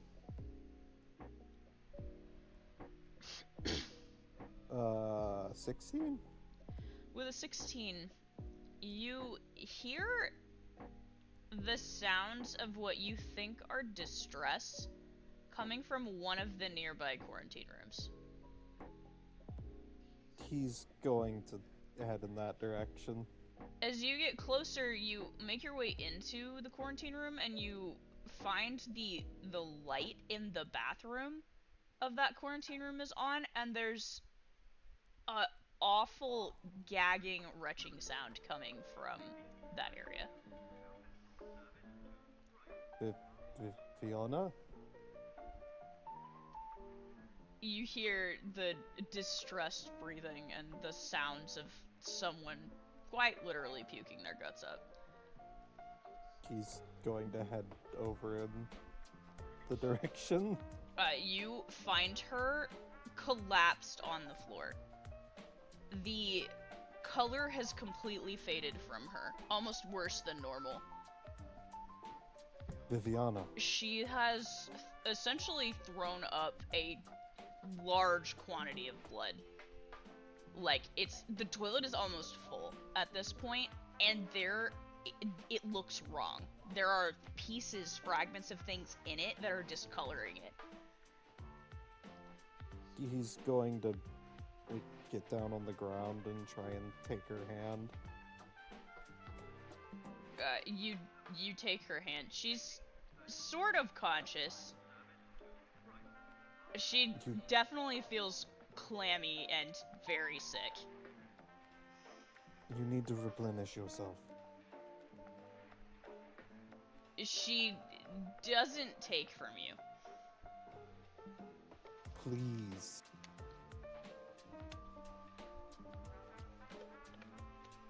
She doesn't. She slowly looks up at you, and you can tell she doesn't want to. Again.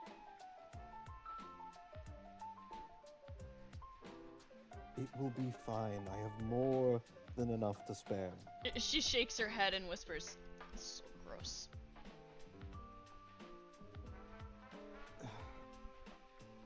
It certainly seems so.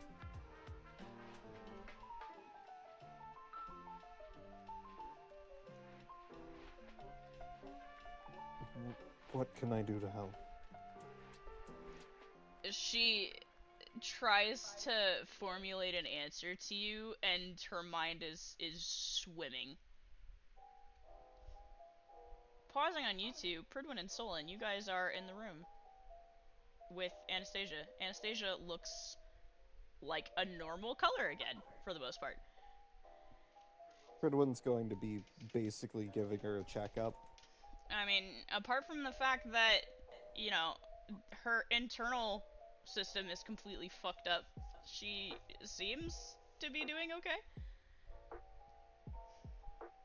She's definitely stable.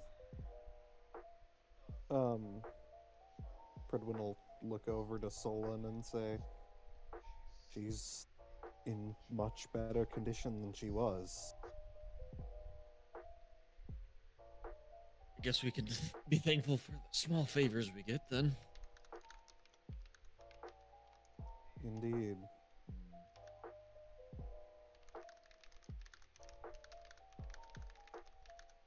Maybe people can change, but one event is going to change my mind entirely on the way that they used to be. You Oh. hear a shifting from the bed, and Anastasia's fingers twitch. She inhales shakily for a moment, and then deeply. And you see from beneath the bandages, beneath her eyes, her lips start moving.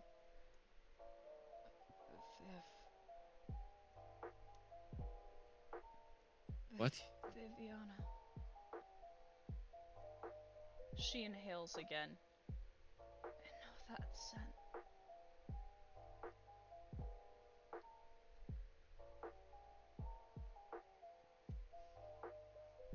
I'm gonna like take a quick glance at Fridwin just to make sure I wasn't hallucinating. And he nods at you like he saw he heard the same thing. She's not here, Anna. She left. You see, for just a moment, the corners of her lips like flicker upwards into a slight like smile, and then she falls back asleep.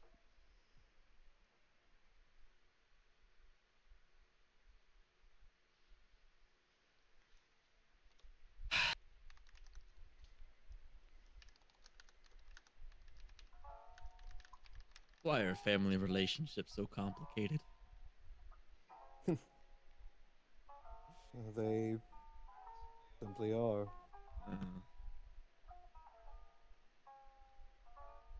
Well, I think I'm going to stay here for a bit. Would you knock on the door when we're headed out? Of course, take all the time you need. Thank you, my friend. Pridwin will nod and then step out. You step out into the hallway. It's unusually quiet now. I mean, quiet's normal for a quarantine wing, but it's quieter than it has been. Fair.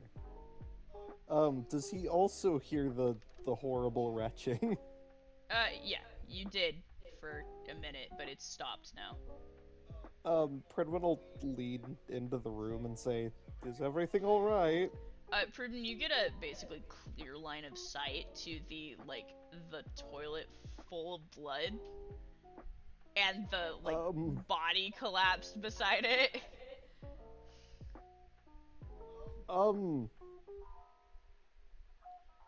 Pridwin's going to run over.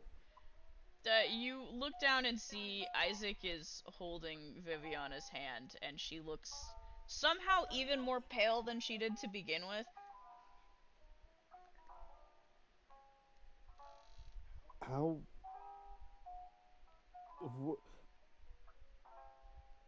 How do I help her?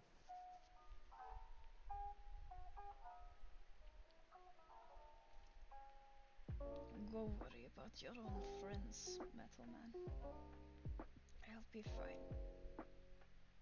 Are you sure? You're a... You... He gestures to the toilet. My palate did not agree. She grabs Isaac's hand, and you see the long divots of the metal jewelry stabbing into his hand in various places.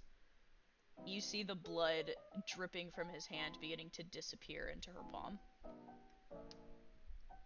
Oh. her color starts to return just a bit, starting with that hand. Hmm. Oh, hey. Well, if you need me for anything, please ask. Now that Brian is back, Brian, what are you and Faye doing? Well, as far as I know, we were gonna go check on Amani. Right, so you guys were in the main medical wing, and Brian, you have poked your head around, and she is in the room that you guys left her in. And as Ooh, you... can I poke my head around like one of those Tom and Jerry characters, just like going, hello? Yeah, that's kind of how I imagined it. You find Amani is sitting cross-legged in the bed. She looks annoyed, but when she sees you, her face lights up. Well, aren't you a sight for sore eyes? This is a jailbreak. Really? She looks around. We're breaking you out of here.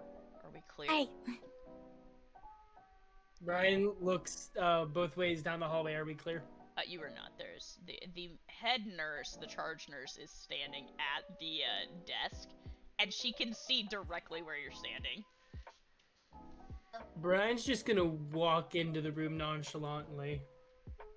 We might have to plan this more carefully. There's a guard standing at the front desk. By guard, I mean it's just the head nurse. I should get out today anyways. It was only a concussion. I'm fine, really. Are you though? She did that woman did a fucking number on you. I mean, she was a good fighter. What do you want me to say? It's not like she killed me. I mean, it was an honorable fight, and she left me alone afterwards. She did some less than honorable things after that. She squints at you. Let's just say you won't be seeing her again. Oh, that's a shame. I've wanted the chance to try and beat her again. yeah. Uh-oh. No, Faye doesn't know what happened. You told me earlier. You told the whole group Oh, earlier. well. Never mind. It was just a little war crimes. Just slight a war little crimes. bit of war crime. Teensy bit. We do a might little have war committed crime. 1 or 2 war crimes. Technically, though, it's not a war crime the first time, so I think I'm good. Amani sighs. So I won't be getting a chance to fight her again, is what you're telling me. Unfortunately, not. She looks a little disappointed, and then there's a soft smile that kind of comes to her, and she murmurs, "You know, if I recall, you were a little freaked out." Brian's just gonna scratch the back of his head and look up. I have no clue what you're talking about. I wasn't seem worried to for a remember second. somebody crying. I would shaking never me? do such a thing. I would was never in do and such a out, thing. so maybe Must I have been misheard the it. meds. Must be the meds you're on. Brian It's pats probably, her it's shoulder. probably just the concussion. You're right. Ooh. Probably, yeah. It's fine. I would never cry. I don't do that. Right, sure. Yeah. Did you did we get them all? Yeah. Andy. The lady that was fighting you tried to jump off the building, and when I saw you were just laying there on the floor and I couldn't see if you were moving or not, I slightly stabbed her all the way through the chest and then pulled my sword straight up out of her, cutting her in half. Andy pokes her head in Isaac. through the doorway and is holding a piece of paper. Before you try and pull another maze episode, I would never. I'm not Maze. she I'm Brian. waggles the paper. She's clear as long as she takes it easy for a couple days. I would prefer her not getting a second concussion. Could actually cause some damage, so, make sure this, gesturing to her, doesn't happen again. Faye's gonna go, yeah, that's great, and go and tap her on the head. You go to Brian's tap gonna her on the smack head, Faye's and hand away. Amani. Yeah, I was gonna say, like, Brian and Amani both go to catch your hand. No. Bad. And no, then Isaac, the dude, was it? Oh wait, wasn't he the one with the whip? Yeah, I think he had the whip. He was fighting a person and someone stabbed him. No, Liam shanked her in the back and killed her. Maze committed several war crimes. I should probably not be saying this so loudly. Andy just Brian's slowly gonna- backs out of the room. You I don't heard want to that know. thing. I didn't hear any of this. Thank you. This is not my problem. Not my problem. So Brian's gonna tone down his loud voice, just basically to a whisper almost. Yeah, Maze kind of fucking threw a giant ass chunk of concrete on one of the people, crushing them slightly. Broke their weapon, threw that person through a warehouse. Cut off the Meister's leg and made them a cripple by breaking their spine. By hugging Sounds them. like him. By hugging them. By hugging. He gave him a big ol' hug. She doesn't seem surprised by any of this. You should not hug Maze. Aw, I'm gonna do it later. As long as you don't get your Challenge spine broken. accepted! No, It's like no, the no, no, Greybeards, like, you have what I to- said? To earn the respect of the Greybeards, you have to withstand them all talking at you, and to earn Mace's Yeah. respect, you have to survive being hugged by him. Jesus Christ. You know what, Faye? Fine. If you do it, I'm gonna do it. I'm gonna fucking win this shit. Can't believe that Maze is the Dragonborn. Maze is indeed the Dragonborn.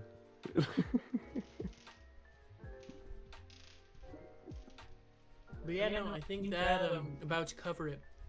We found the weapon and dragged his ass back to the warehouses and interrogated them. And now, if I remember right, we're gonna go talk to Stolen's family soon. Liam, Warden adds from the back. Not so. Liam, thank you, Morden. The Warden just gives you a thumbs up.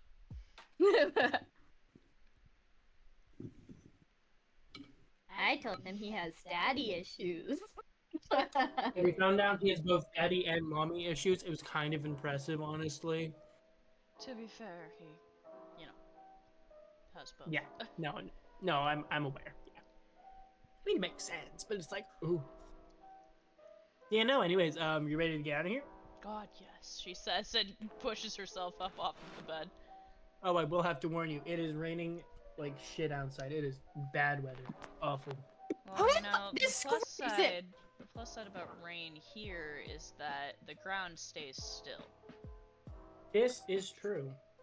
Oh god. The ground doesn't usually tend to move unless someone makes a giant hole in the ground very suddenly. She nods. I'm enjoying that factor. And follows you out of the room. As long as we stay away from Maze, that doesn't tend to happen, I think. And forward. You guys step outside and see Anna finishing a phone call, and Anna immediately goes for a run afterwards. Oh, bye, Anna. Warden jogs to catch up with Anna. Nope, there she goes. Anna is completely silent throughout the run. Warden doesn't say a word. Just keeps She's also pace. grateful it's raining. Understandable. Warden doesn't even look at you. Warden is good with this. Doesn't look at you, doesn't speak, keeps pace. Brian, what do you and Faye and Imani want to do now? Brian's gonna look over to Faye and Amani. So, what do you want to do? What do you... Jesus, fuck. What do y'all want to do now? Piggyback ride! Huh? Up. Okay. Faye clambers onto your back. This is very odd feeling. Amani muses at the two of you. Brian's gonna look at Amani. What does mush mean? It means go. Oh! Brian's just gonna start. You want me to walk or run, Faye? Yeah, fucking Christ. Brian's gonna run. You guys start jogging behind, in the distance behind Anna and Warden, but very different vibe with your group than the other group. Oh, we're gonna get him. Oh, we're gonna catch up to them.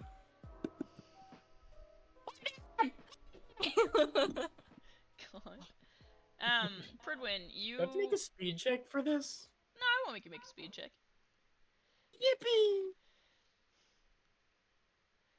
Pridwin, you guys are in the bathroom. That's... What do you guys want to do? Pridwin is going to get up and say, well, if there's anything you need, I would rather not have anyone die on my watch. Again? Again.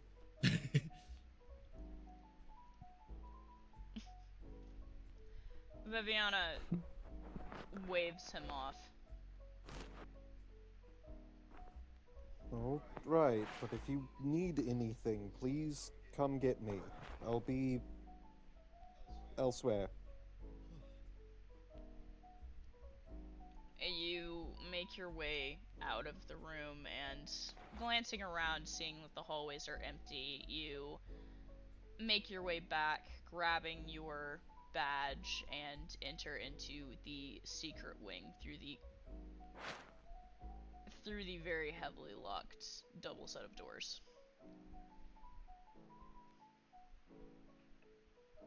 You hear, there seems to be conversation may have been happening, but it gets very quiet as you step inside. I'm not interrupting anything, am I? What could you possibly be interrupting? Pridwin shrugs. You come around the corner and you can see Katya is sitting cross-legged on the bed. I waited 24 hours. And you're looking much better than you were. As you say this, she lurches and hops off the bed and lands on her feet and kind of looks down, looks at her hands, looks at her legs, and looks up at you. Seems fine to me. Is that normal? You hear Rasada say from the background. Well, she does have considerably accelerated healing. Weird. So, yes, it is normal. Alright, I'm leaving. I have to go take care of things. You two play nice. Have fun with your whole daddy issues. She says to Arthur. What? Arthur performs a rude gesture. She returns it in an almost more rude manner. I learned that one from him. Katya says to Pridwin and starts walking toward the door. Pridwin shoots Arthur a look. And then he continues. We have matters we need to attend to as well. I wanted to speak with you about them. Well, we can talk outside. Katya has told her father that she'll be back and steps out with you to leave the quarantine wing.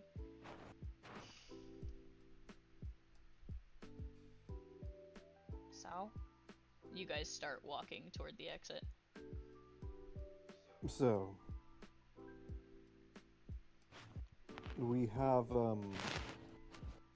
an idea of where to go now. Let me guess.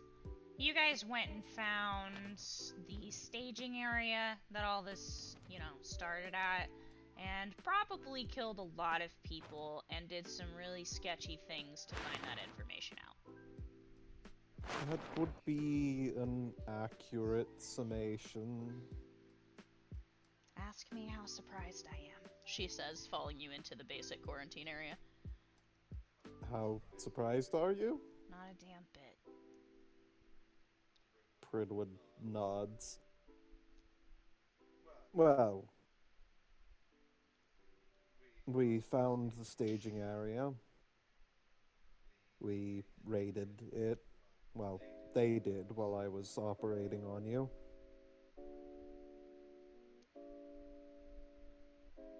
Um,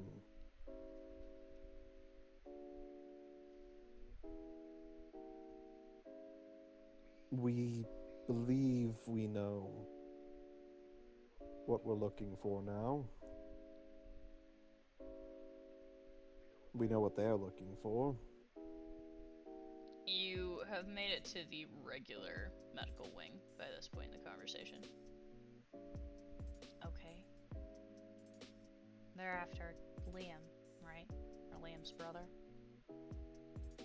Correct. You figure out why? I'm not entirely certain, but we do know a couple things. These people work with demon weapons. They work with soul. The equipment that they used to attack us, to harm you, apparently it's made from melted down weapon.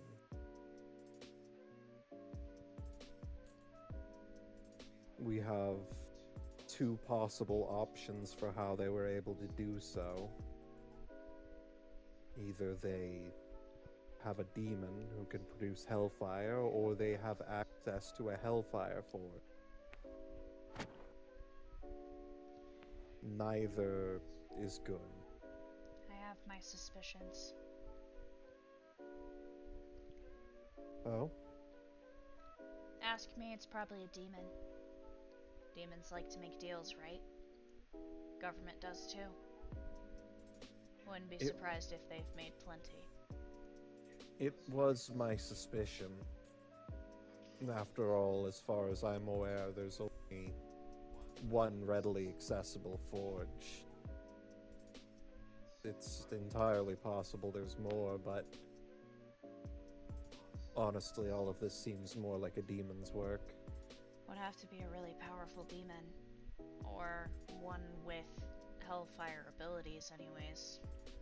Trying to produce enough hellfire to mass produce anything is a feat. Even Apollyon doesn't summon that much at a time. Indeed. You've made it out into the regular area, and Katya makes a beeline for the cafeteria. Pridwood will continue to follow. Mid-conversation, she gets herself a plate of tater tots without missing a beat. We think we know where we need to go. The, group that was at the staging area was one that we were, well, that you would be familiar with. She stops. Me? They were traffickers. She immediately drops the plate, scrambles to catch it. Pridwin will try to catch it for her. You are the one that catches it. He holds it out to her.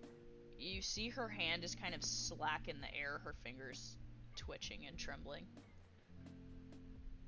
For a minute, you can almost see the images flashing behind her eyes as she remembers instantly.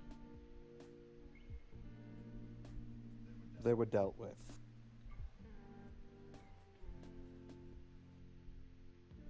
Why were they involved? They were angry about what our group did to theirs.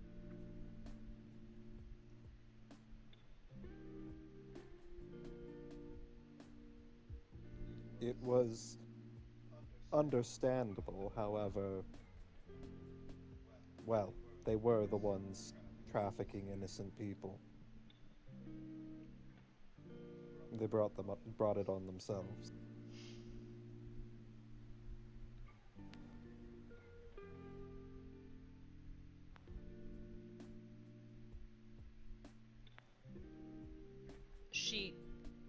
takes the plate from you. Regains her composure. And they certainly didn't act very sympathetic when we tried to apprehend them. You guys have... But She inhales the plate within, like, seconds. Like, before you can even get to the end of the cafeteria line, or the plate is empty, and she just tosses the plate onto, like, the plate return, and you guys walk for the door. But we do believe we know where one of these bases of operation may be. The compound. Yes. The place where it began, so to speak. I wouldn't say where it began. This group, supposedly. I imagine they're an entity that is nationwide, hell, even global, probably. It's not like they're just gonna have one compound. In fact, if they've existed for as long as they have, then that's just going to be one of many. True. I meant more where it began for us. Or for you, more accurately. Ah. You guys step outside into the rain, and you can see in the distance, like in the far distance, you make out what you think is Anna and Warden. And then, like, a little ways in front of them, Brian has Faye on his shoulders, and Amani is jogging with them. Mind you, it's like pouring down rain. What in the world are they doing? Also, Maze and Caden are laying in the grass a little ways away? Question mark. Mhm. Is Maze still dragging them around? Yes. He would be like benching Caden. Caden's like, yeah, Caden's just laying dead weight, and he's just bitching Caden in the grass. I am so glad to have these friends. Oh, I'm gonna do his mutations. Katya looks at all of them and shakes her head. So, what exactly is the plan here? Well, our plan is twofold. I'm assuming Anna has spoken with her contact, which means she should give us the rundown as soon as she's done with... He gestures over to them running in the field. After that, we're going to find Liam's brother.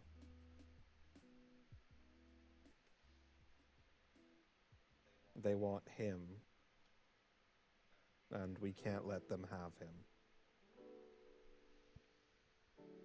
The longer that he's wherever he is and not accounted for, the more likely it is that they are to get their hands on it.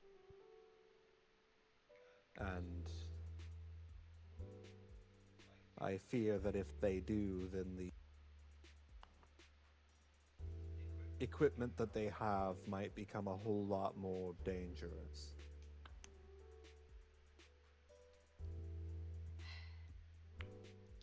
So, I believe we ensure that he's safe.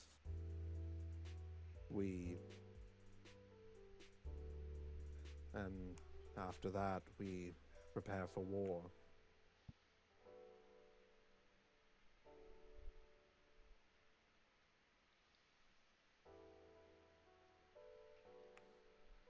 Well, let's get to it then. Anna, are you... almost done with your run by this point? Yeah, it was just another lap around the lake, so... So you guys, as you guys wind down, all of you kind of begin heading back toward Redacted.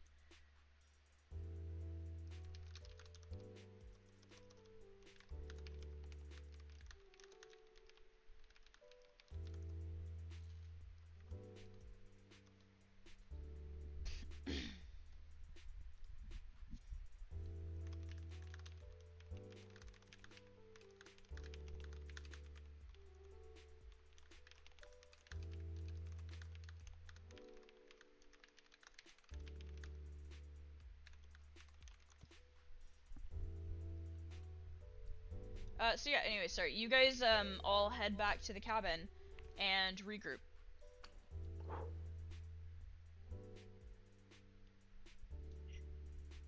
And most of you are probably surprised to see Katya is standing next to Pridwin when you guys come back. She lives. I am, in fact, not dead yet. She smiles.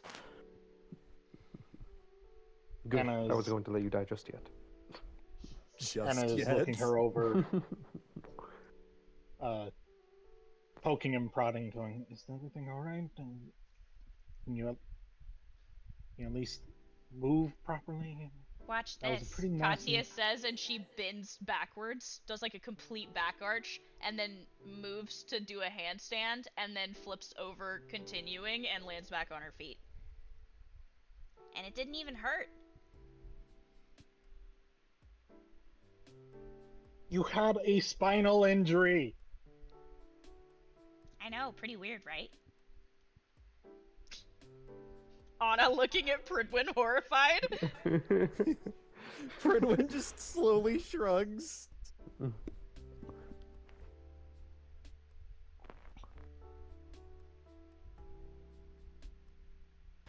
Okay, note to self: don't get involved with Katya in any sort of combat sense. I might just die. Amaze is nodding. Katya's grinning at you.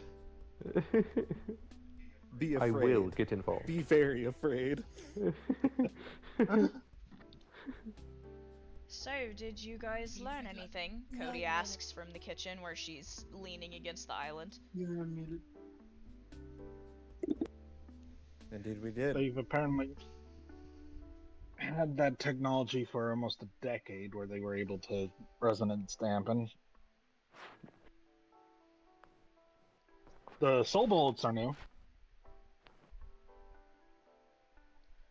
They certainly seem new. All things considered. Wait, so they've been effectively kidnapping people for over a decade? Yes. That raises even more concerns at this point. If they were simply kidnapping in the beginning, but now they're trying to forge their own weapons, what can that mean? It means that they've been trying for the last decade to do so.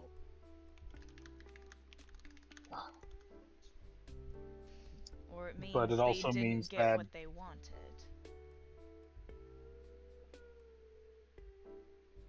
It also means that something's changed since then, since they actually did it. They've got a really poorly made one, but they have one.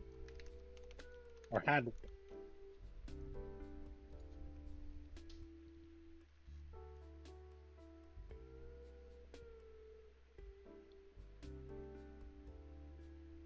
So what does that mean for us?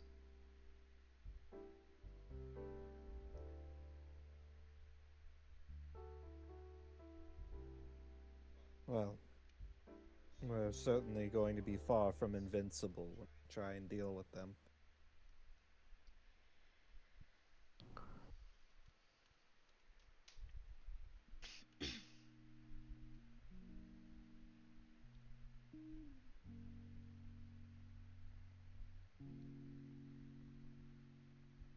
Did anyone think to try and secure transport? Katya says, looking at all of you. You guys Maze like scratches ready his to head. go, or are we just kind of in limbo here? I have I nothing to still do. think our best course of action would be to head to meet with Liam's father. Boy, I'd like to get my hands on that son of a bitch, Katya says, cracking her knuckles. Is he strong? I don't know if I'd call him strong. I know he is a problem. When I dealt with him, he was less than ethical.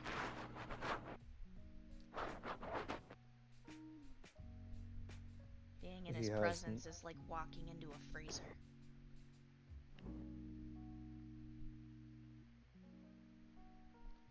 Don't you remember, Brodwin? You didn't like him either. Oh, I remember. That's when he tried to take me.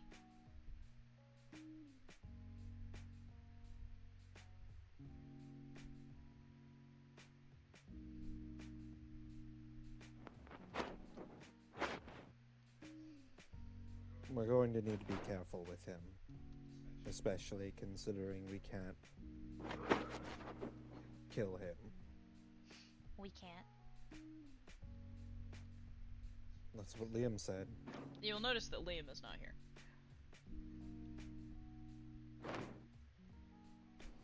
Only our trusted friend Liam.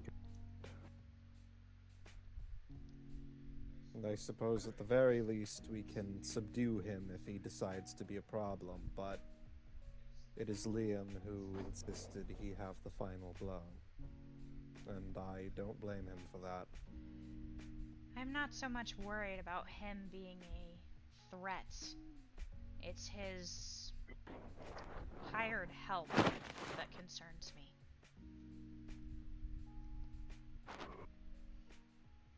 Certainly. I'm sure that he'll hide behind them if he decides he wishes to be uncooperative.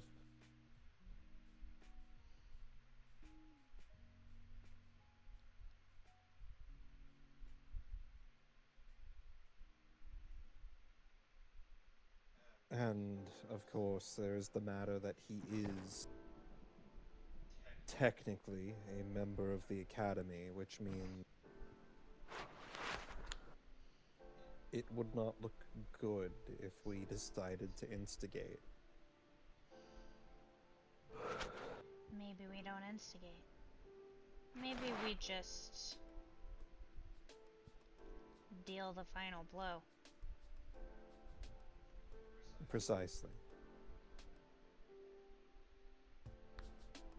If he decides he wishes to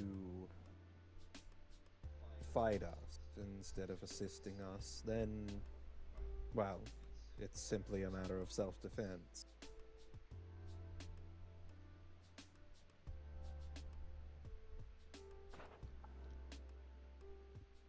Glad that's settled.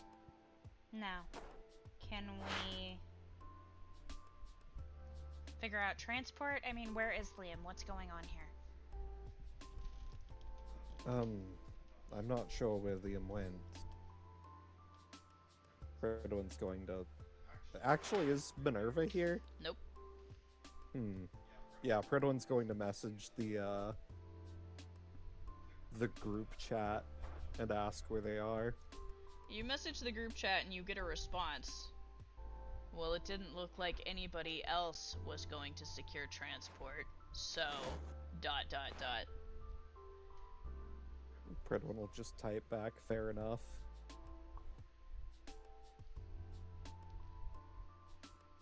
And then he will type, where are you? He just types back garage. Alright, let's head to the garage.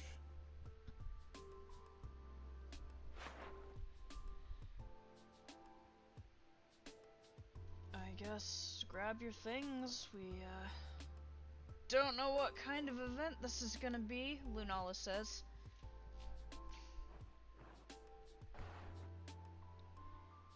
You two coming with us? She says, looking at Isaac and Viviana. Isaac will look over to Viv. Viviana, who has regained a little bit of her color, shrugs and looks back at you. You said you wanted to protect them. And the blue one told us we had to, so...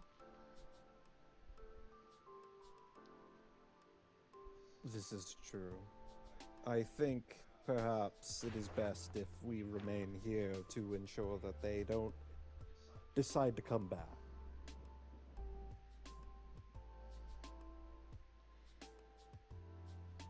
You guys are really gonna miss out on the fun? You heard Judah say this from the background.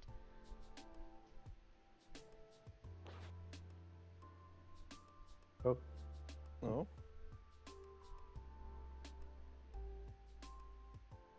I knew two of them were bouncing. I didn't know that Solon was.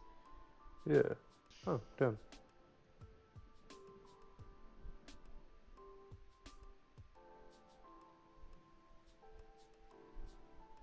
Looks like it's just us. Sorry, I'm Just also the three of us. Oh. I'm also making food, so I'm taking a bit of a second to do that. You're fine. Oh no, you're all good. All good. Just the three of us. We can make it if we try. Just the three of us. As much as I would love to attend, there are a lot of people here who would be less indestructible should another group come. Perhaps you should split into two groups then. Effectively, you lot involved directly with the Rhizostomas. You all can go with Liam. And the rest of you can stay here and bolster our defenses. That sounds like a good idea. Good. Then it's settled. I will make use of you two, pointing at Faye and Warden, and you two, especially considering you just had a concussion, pointing at Amani. You all can help me here. I added some extra security measures, and I would like some help installing them. Thank you, Liam. He isn't here to acknowledge, but somewhere in the distance, Liam smiles to himself. He sneezes. He sneezes. The rest of you, be careful. I don't know him personally, but I have heard stories about Atchison, and they do not bode well. This death scythe that you mentioned, should any harm come to Atchison himself, I would fear their wrath. Tread wisely.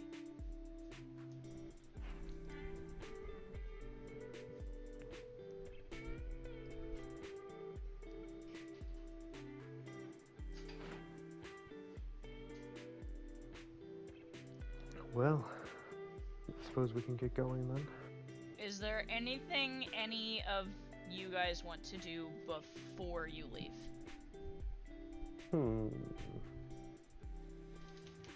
Let's see. Nothing I can think of. Maze is just always ready to go fuck some shit. Pretty much. Yeah. Anna, is there anything that you want to do before embarking? I know you're making food. Trying to think.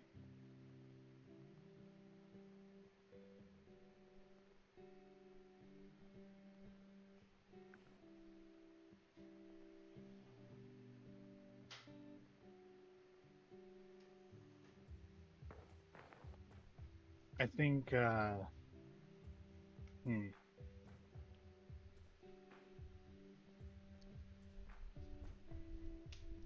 some blue grid paper. I think that's about it. Grid paper? Grid paper. That is Grid very paper, easy to obtain. Rulers, pens or pencils. Yeah, pretty easy to obtain. Yeah. Alrighty. She's just gonna get a bunch of that. Okay. You gather your supplies and all of you get your go bags together and assembled, and you guys meet in the garage. Wow, look at you lot, you hear a voice as you enter. Already going back out there? Aren't you guys coming on a little strong to the whole mission game? It is Alex. Alex is sitting on the open front part of a vehicle that she's been working on. Her tattoos gleaming in the light. Well, what can I say? I have another date with violence. You, I'm not surprised about. It's more you looking at Pridwin that concerns me.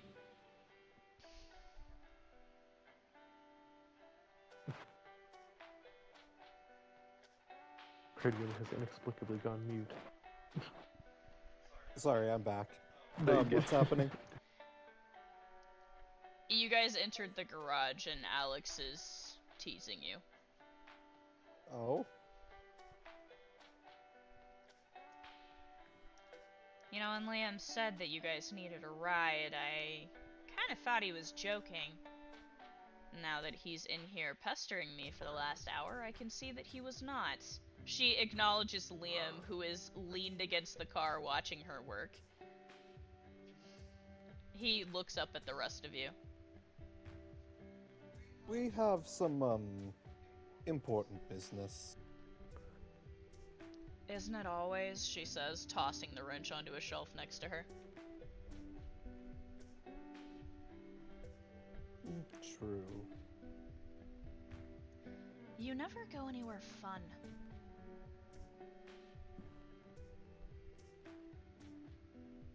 You guys need a vacation.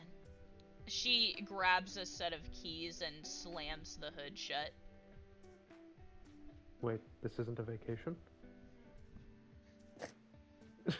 When everything isn't on fire, it might be nice. You know, that's the weird part. World's filled with oxygen. Something's always gonna be on fire. She tosses the keys to Liam. Don't scratch it up.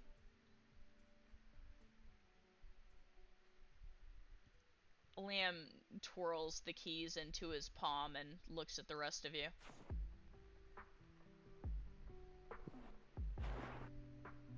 We doing this? Maze smiles and looks ready to go. You guys start tossing your bags into the back of this transport vehicle. This looks more like a military style Humvee. It definitely has room enough for all of you in it. Maze hops in. He's giddy. He wants to bash some skulls. Is he gonna behave himself? Liam says to Anna as you guys start coming in. I just expect us to have to split up at some point, and I'd rather he just be killing guys while we're doing that. It's the perfect role suited. Hopefully there are guys for him to kill then. Who said anything about killing? Or maim. Or anything else. You guys start piling into the vehicle. Well, it's gonna be a bit of a drive, so you might as well get comfortable. If you got questions, I guess, ask. Not sure how keen I'm gonna be on answering, but, got a good... He counts on his fingers. 10, 15 hours to the coast.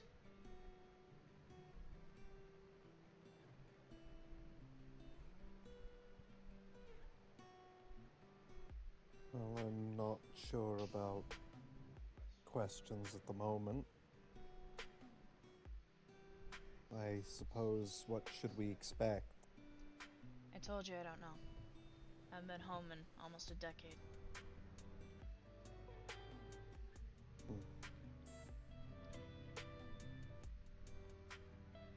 My father, he says the word loosely, is a bit of a technological genius. So I wouldn't be surprised if you had to deal with things of that nature.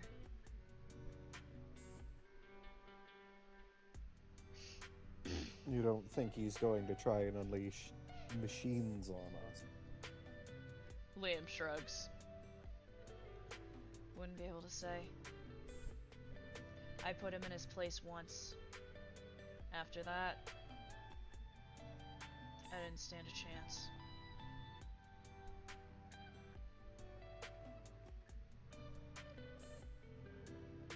You guys start driving. You know, I wasn't completely honest when I asked for approval. Told him I had some business at home to attend to. That you guys are due for a rest. He grimaces.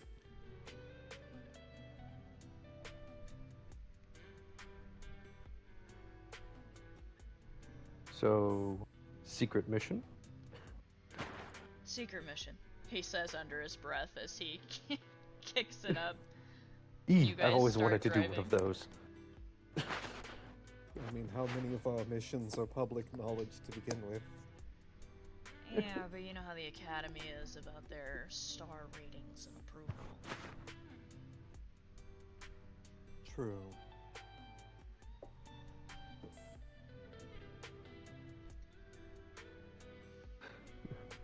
Maze is looking very giddy and excited. Unbeknownst to the crew, but weeks later, if Anna survives this, there will be a manila folder said top secret, do not open, that has a full report of the mission that no one will ever see. Oh my god.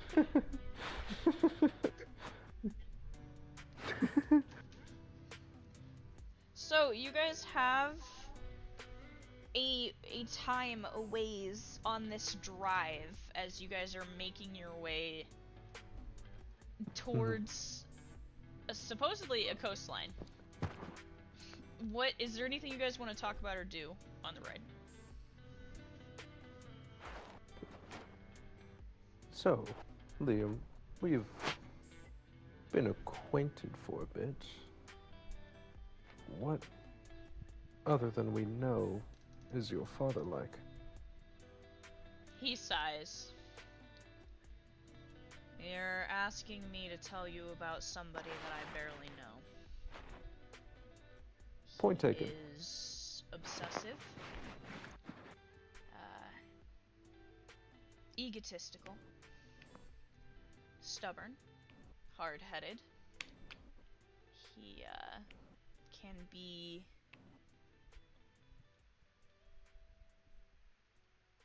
easy about slipping past lines of morality if he's provided with the answers he seeks. See. He didn't used to be like that. I think I know someone similar. It's weird, but there was a time where he didn't completely suck, you know?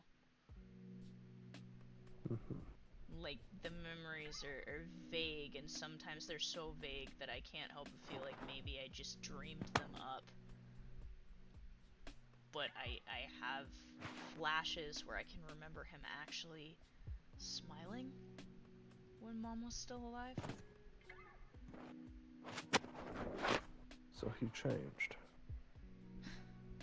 What do you expect? He lost his partner. That does something to you.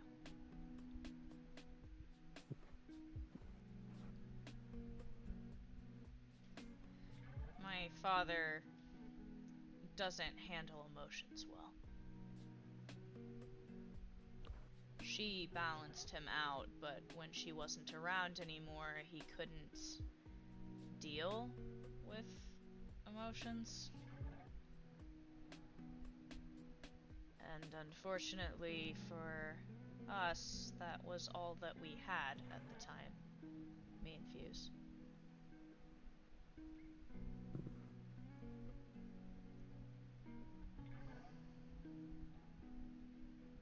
I see. That's how we got our... You see his fingers semi-consciously trace at the mask that covers his mouth.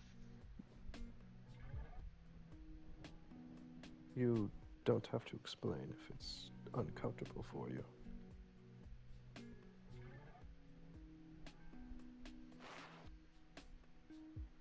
I think that was the first time I saw him snap. Yeah.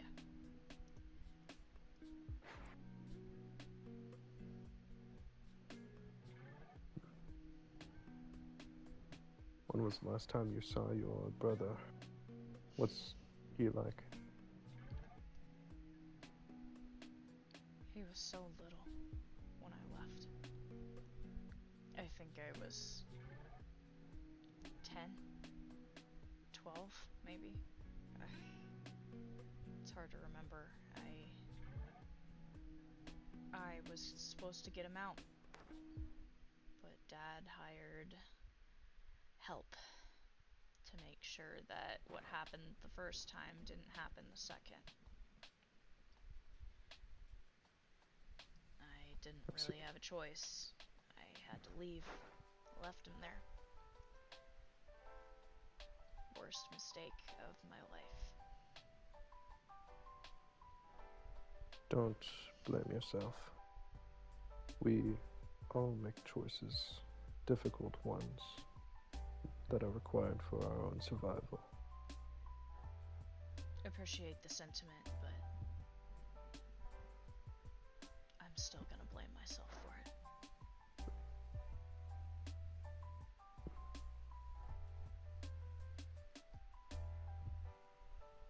All that matters is we do right by it in the end.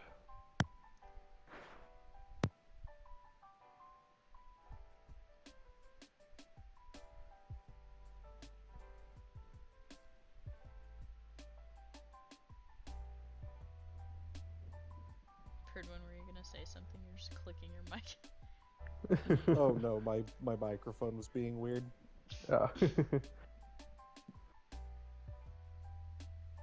To be honest, I can kind of understand how you feel. Though, my leaving my family wasn't my choice. It's unfortunate that I was unable to help my siblings when they were young.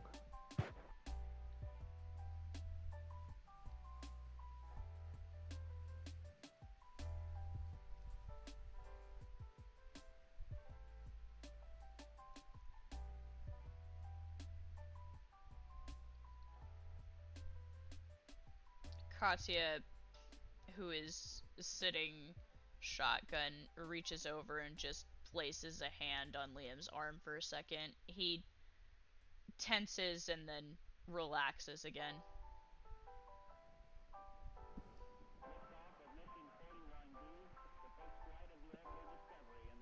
But now I believe you to be stronger than you've ever been. And you have friends. Wasn't exactly counting on that second part. Not that Katya gave me a choice.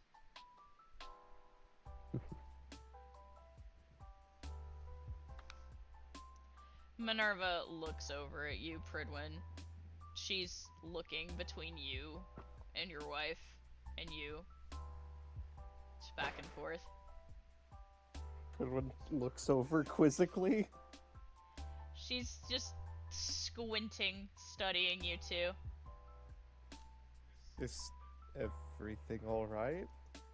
How do you have the energy to be walking around right now? What? What do you mean? What do you mean, what do I mean? Like, we didn't hear everything that happened last night.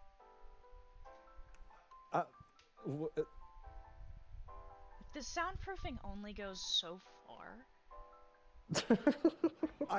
No.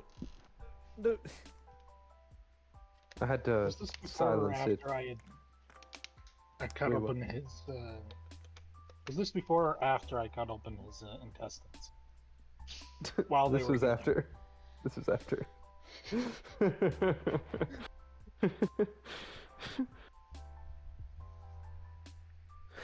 I had to block it out with my workout playlist. Wait. You two were on the other side of the house. Yeah, that didn't matter. Hey, I'm not judging. In fact, you have a lot of energy and tenacity. I respect that.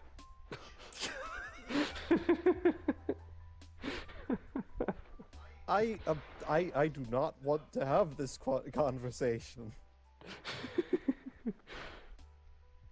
I'm just I feel saying. like it's a conversation we should be having, Liam murmurs from the driver's seat. No? Especially I'm just saying. considering you weren't the only ones making noise. I'm just surprised that the Katya's foundations. looking Oh. quizzically between all of you. I'm just surprised that the foundations of the building withstood all of it. Did It's I miss impressive. something important? Katya says. No, you did not. Oh, you Nothing definitely did, important. Minerva says. Nothing important at all. So You know there's how nothing children you are need made, to right? tell me. Katya says, looking back and forth between you guys again. You had biology No. class, correct? I heard Apollyon was freaking out in the death room. I was wondering what was going on. She's squinting Maze. between you guys again. Maze slowly looks over at Pridwood. Why would he be freaking out? It's not like there was anything happening outside of the death room at all. She's just watching you. Let's just So say we're there was a lying mild again. earthquake. We're back to lying now. I am not lying. This is not an important event that concerns you in any way. Maze looks at Katya. He says, "Have you ever felt an earthquake that was centered on a very singular point and nowhere else?" You mean like when you walk around? Yeah. It was that for about 3 hours. I have a playlist for that. She says, holding her PDA up and pointing to it. What? Oh, really? I can hear you guys from directly across the house. She, like, opens her PDA and scrolls to playlist. And the playlist is titled Prid and Lunala Are Being Loud Again. With a little headphones emoji. Pridwin is literally the deepest shade of blue you have ever seen him. It's like all heavy metal and really like loud music. Ooh, I have an Oh my artist for God. that. Let me add a few songs to you. Add me onto it. she makes it like joinable. Oh my god. You notice as you come on that she's not the only one that uses this playlist. There's also Sophia and Lorenzo on there, and Cody and imagine- Osamu. I imagine at one point in time, Soma 2 is also on that playlist. Yeah, probably. God. The only one missing was Apollyon. Apollyon didn't need the playlist. Pridwin I mean, points Peach an would have been on that accusatory playlist. finger at Minerva and says, "Don't act like you're much better." Liam looked like he was barely alive when he went into the bathroom. Oh, so you all met in the bathroom and had a conversation, did you? Minerva makes a face at you.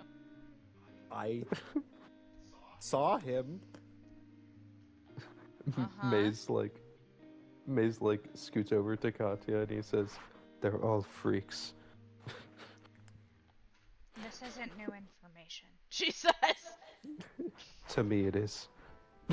She just gives you a pitying look and pats you on the shoulder.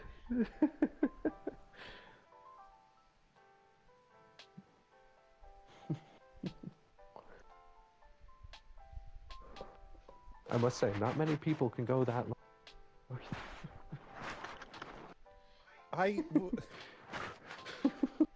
Like you said, you're built for stamina, Liam says, glancing over his shoulder towards you. You really are a tank.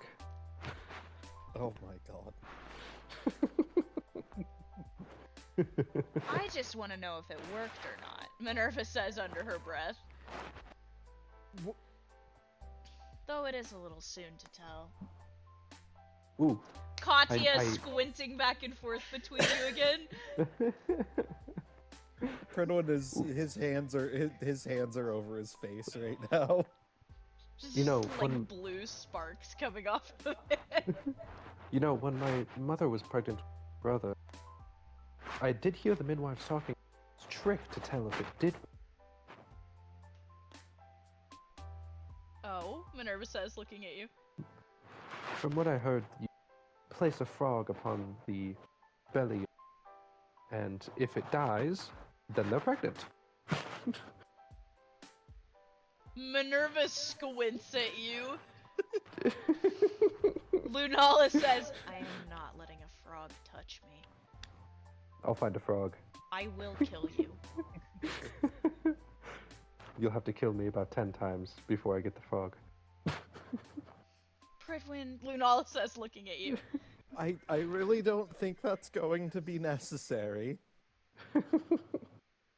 So you can tell if it worked or not? Minerva says, squinting at you.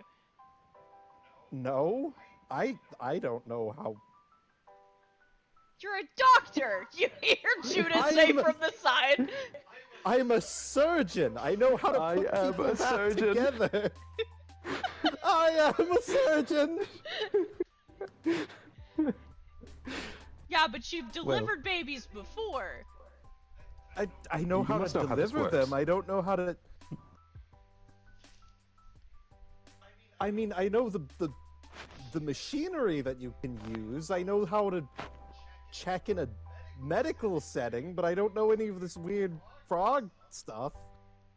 I don't think anybody knows any of that. Katya adds from the side. I'm pretty sure that's not true. It is. Don't you have an Italian, like, way of telling? I mean, every culture's got their weird little quirks like that.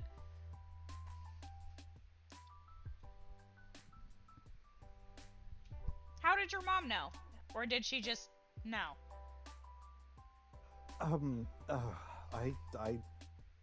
Pridwin thinks for a moment.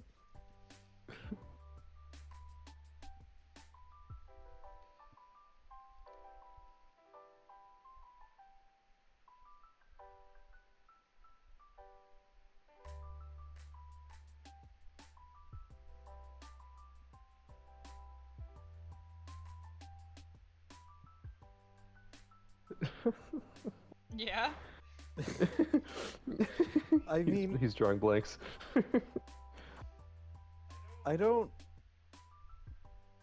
I'm pretty sure they just found out. Like, the medical checkups. I don't think that there was any sort of weird. Don't, My like, friend. people with soul sense, they can see a shimmer in the soul or something. That My makes friend. sense, Liam says in the You're background. You're European. They obviously didn't use medical technology for that.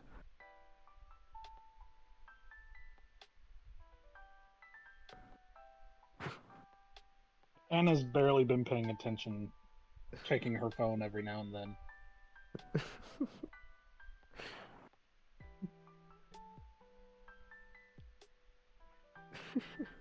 Yeah. And she realized that she contributed the wrong thing to the conversation. She was like, "Oh nope, I'm out." Maze was paying attention to what Anna said. Oh, I was saying beforehand, the stabbing someone through the gut, and then it turning into the other part of the conversation. Ah, I mean, you could try that too. That also could. Not well for the baby, but for the mother, maybe. Yeah. It's effective, just not safe.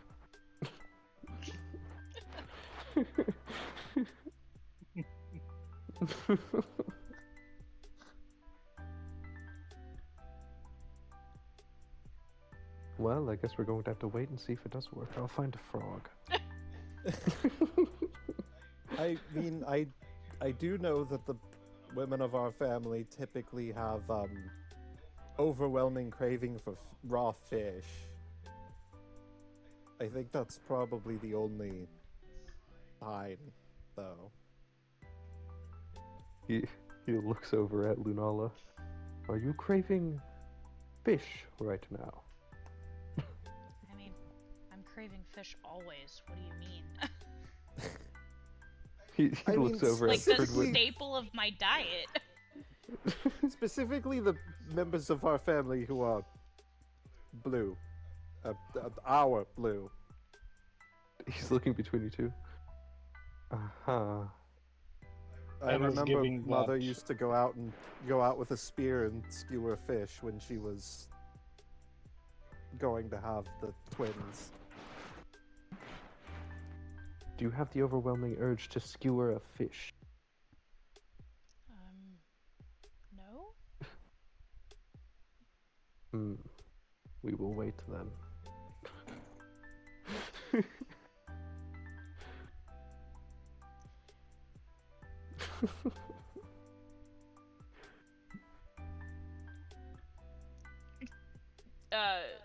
Katya is kind of looking between all of you, and she slowly like turns to look at Minerva, and she goes, Are you craving fish? Minerva kind of makes a face and glances at Katya, and then glances at Pridwin, and then glances back at Katya. Fridwood shrugs. No, she says carefully. Katya peering at all of you in the back of the vehicle. Uh-huh. She says and turns back around. I just hope that the little yous don't end up in control. Well, in possession of their powers at birth. That happened with my brother.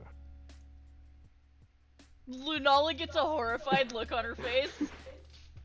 Oh no. There were so many fireballs. I don't think that'll be a problem. But what if it is? I mean, I think pretty much everyone in our family has been a little late in terms of manifesting their powers. Fingers crossed, she says under her breath. I mean, I was a toddler when I manifested mine. I'm pretty sure Mother was able to walk when she manifested hers. What about the twins? They...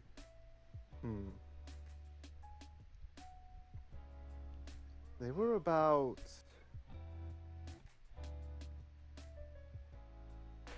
Well, I have the suspicion that they were able to manifest them earlier, but they were 11 when they first showed. Well, they were late, Judah adds from the side. A lot of children don't get them until they're 8 to 10. I had my suspicions that they might have manifested earlier, but they were weird. Minerva's nodding in agreement. I mean, they would stand at the end of hallways, holding hands, staring unblinkingly. Oh, so It just was... normal weird for you. Okay. I was about to say. They were... It felt like the castle was haunted after they were born. Your entire understand. family feels like that. I kind of understand. When my sister was born, she was using her illusion magic to go invisible and mess with everyone. Oh, I blinded my parents. Oh, that's terrifying. Yes. I love this family I'm marrying into, Liam says worriedly under his breath. Trust me. Our traditions will terrify you. He genuinely looks concerned. I mean, we live in a castle full of ghosts. Don't remind me. That's And so we're cool. also all fish people. That's honestly very cool. My castle, where my family came from, it was full of corrupt politicians, which is arguably scarier. That is much scarier. I mean, my aunt's the angel of death, so that's I think scary. she's got all of you beat. Yeah, that's a difficult one to beat. Yeah. You guys trail off into silence for a little bit of the drive as the hours are ticking by. Is there anything else you want to discuss?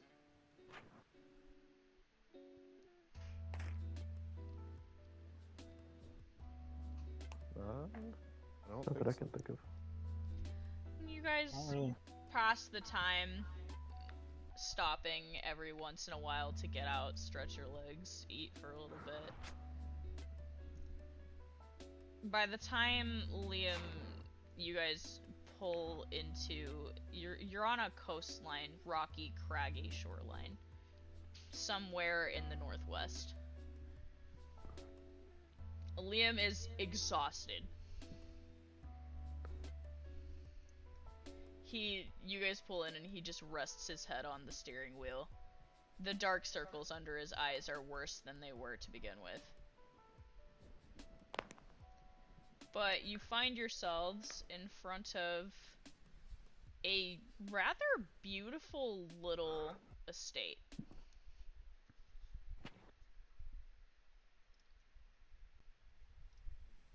That looks like this.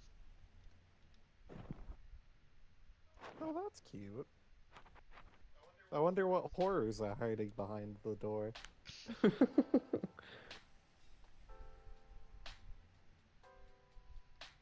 There's the bridge that you have to cross to get up to it. Is its own. It seems to be its own almost little island connected in a way. Liam is staring at it, and you can see he's much paler now.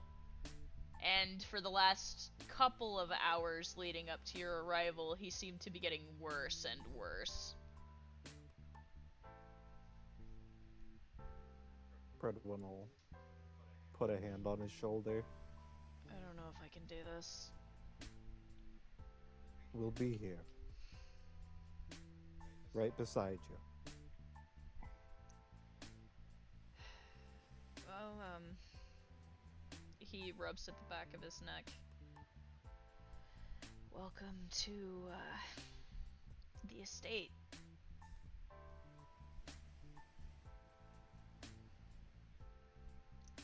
He grimaces and opens the door and slides out of the vehicle.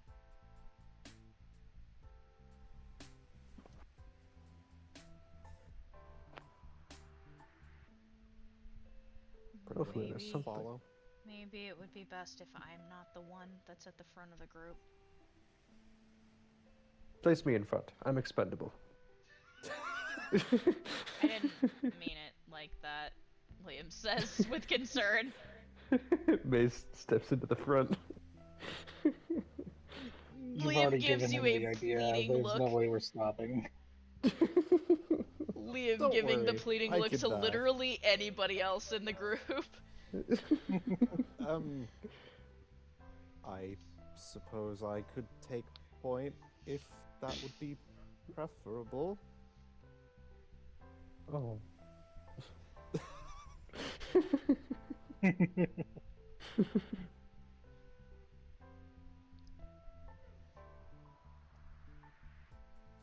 Katya hops out and shoves her hands in her pockets, looking around the area. She has a very flat look on her face, her lips slightly curved downwards in a sort of studious frown.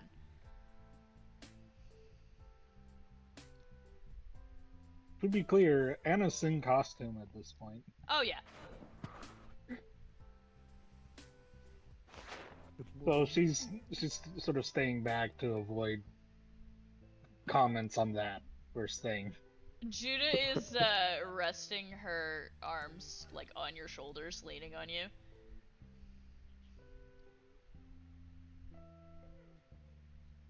What do you guys want to do?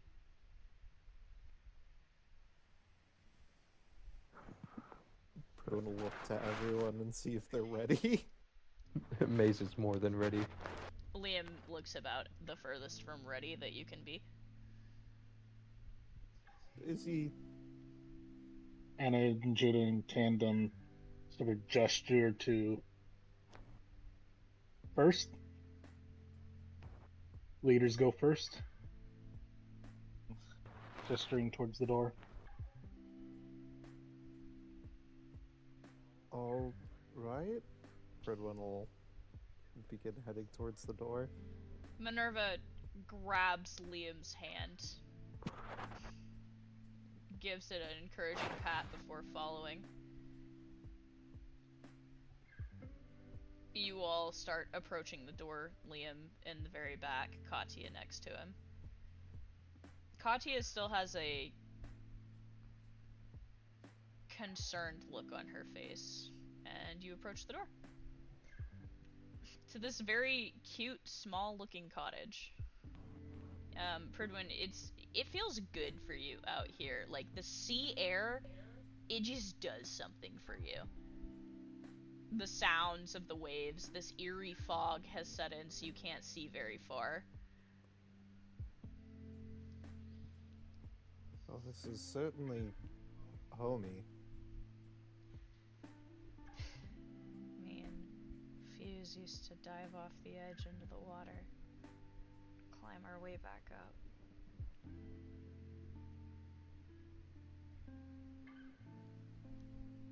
You see Liam's eyes trailing down into the surface of the waters below.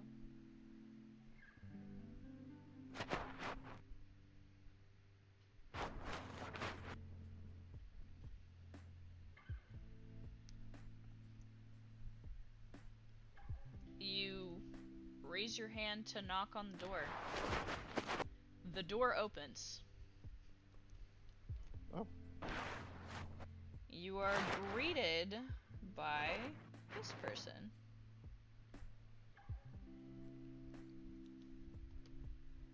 Can I help you?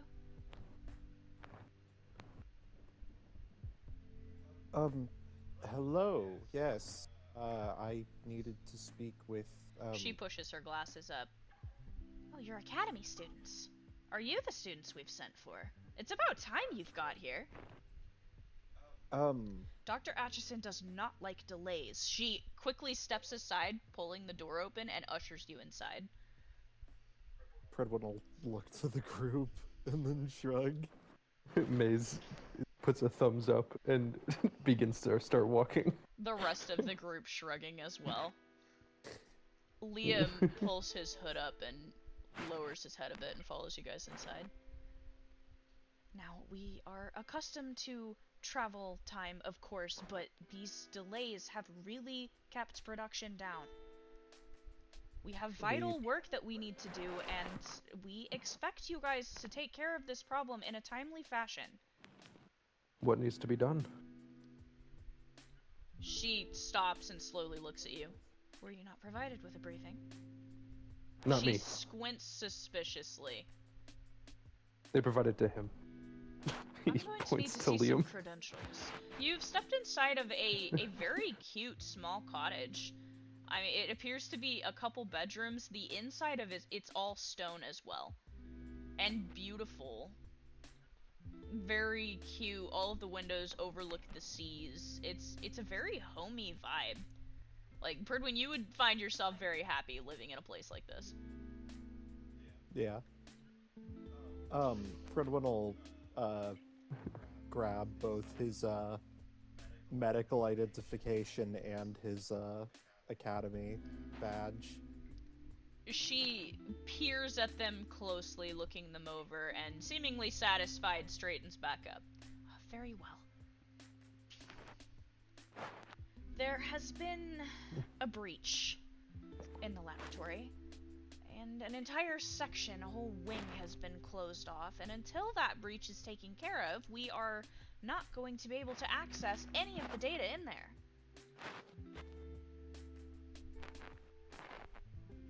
You can leave it to us. See.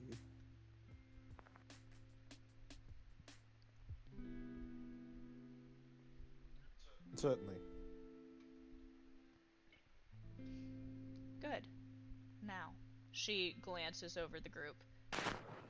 What you are about to see and hear is strictly confidential. I am going to need all of you to sign these. And she pulls out a clipboard with a pile of papers, and they are all NDAs. Oh god. In cursive, Maze will sign Katana. Fredwin will sign. The work you will see down there is very important, very vital, and you are not allowed to ask questions about it. You are not allowed to pay too much close attention to it. And should anything get out about it, we will assume that you are responsible, and actions will be taken against you. Are we clear? Of course. Yes, ma'am. Excellent. Now, let me just... And she turns and approaches a bookshelf on the wall. And she starts thumbing over the books, and you see her tracing letters on certain books, and they seem to glow. And suddenly, the ground beneath you rumbles. A whole area of the stone begins to light up. Liam, you can't tell with the way that he's got his hood up and the mask on, but he's grimacing. And suddenly, the section that you're all standing on, a large square section of the stone, just begins to lower. You realize that you're on a lift.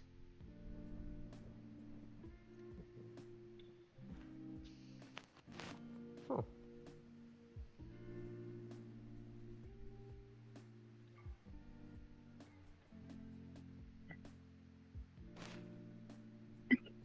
Maze just goes with it. You guys are moving down the lift, and you enter into, for all intents and purposes, imagine Hawkins from Stranger Things, like the lab. God. Like, you Yeah. guys are in an underground lab, and it is not small. Mm-hmm.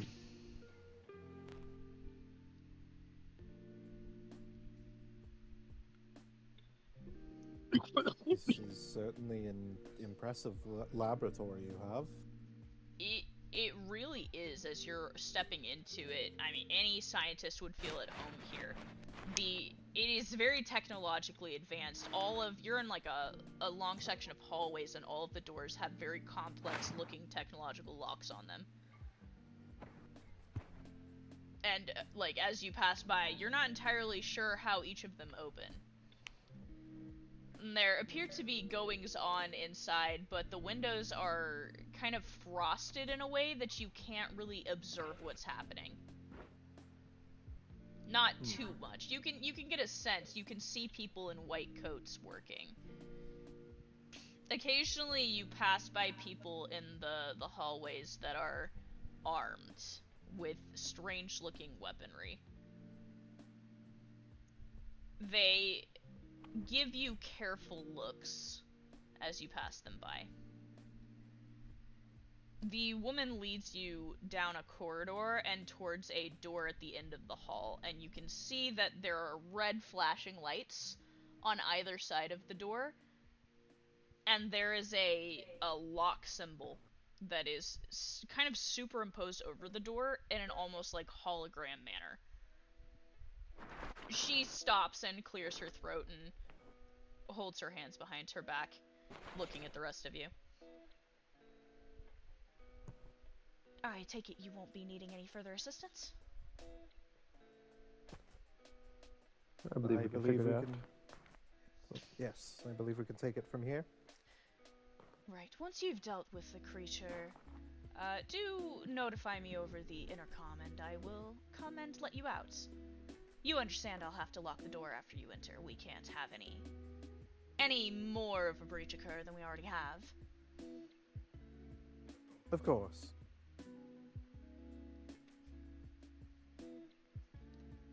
Right. She goes over to the keypad next to the doors and begins tapping and doing some things on it. Lays a palm onto the scanner. The door, there's a series of electronic clicks and chimes, and the lock symbol disappears, and the door slides open. And you see, very similar to the quarantine rooms at campus, there's a decon chamber just past the first door, and there's a second set of doors. Well, in you go. Good little look to the group. Maze is ready to walk in. You guys approach to go inside. Once you're all in the decontamination chamber, you glance back in her direction and she gives you a studious nod and taps more things and the door closes behind you. And you are immediately put through a decontamination process, which for some of you is not that surprising. For the rest of you, it is not pleasant.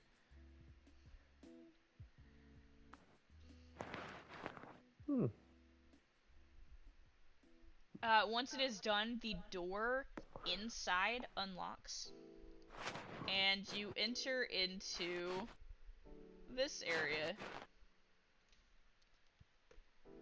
Oh.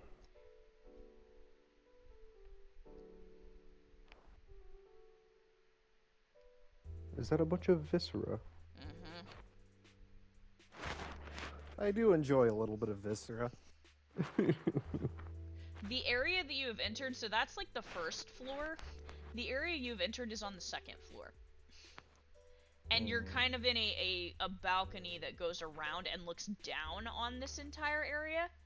And you're standing there looking down and you just see that. Oh. That is, bad. I will add that normally there are a lot more tables and research stations set up in that main square area, but they've all kind of been thrown around in a horrible disarray.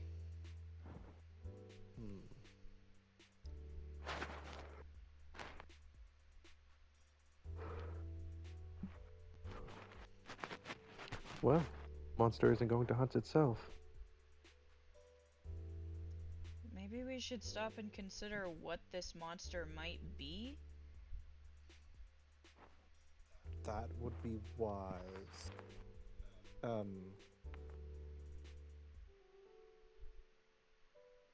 What could they possibly be holding?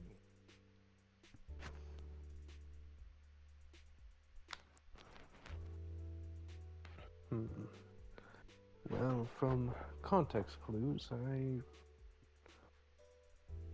might have theorized that it's some sort of test subject that went awry. Could be any number of beasts that we've had to deal with in our missions. Could be something new. What does it eat? Humans. From the looks of it. Okay. Do the gore piles appear to have been consumed, or do they appear to have just been kind of created? Roll. Would that be medicine? I'll let you make a medicine check, yeah. Yippee! That's a natural 20. Oh shit. Both.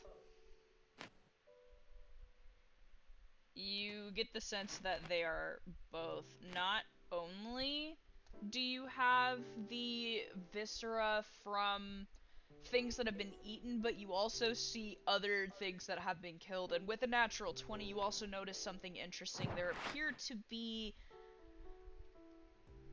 holes through these people, as if something was stabbed through them repeatedly over and over. So there's puncture wounds. Does it look like they were skewered with something long, or are they like teeth punctures? Ask that again? So they're puncture wounds. Are they from like teeth, or are they from like a long, like piercing? It looks Thing. more piercing. Hmm. Well, it definitely eats flesh. Plays with its The- food? It's very sloppy, probably animalistic. Puncture wounds. I think this thing might have spear-like claws, or perhaps insectoid limbs.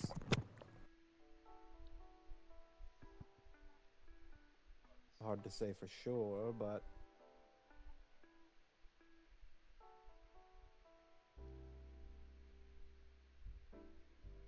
I think that's our most likely.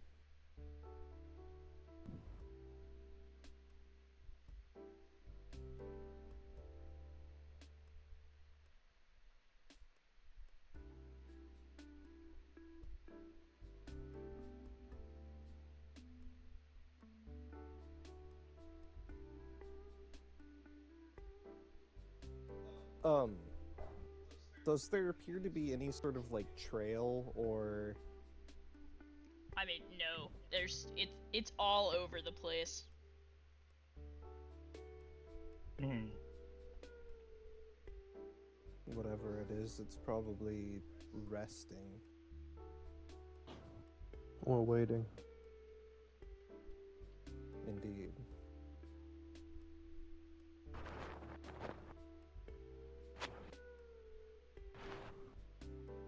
I suggest we keep our heads on a swivel. This is not how I expected this to start out. You hear Liam murmuring in the background. Yeah, I was more expecting Family to. reunions, am I right?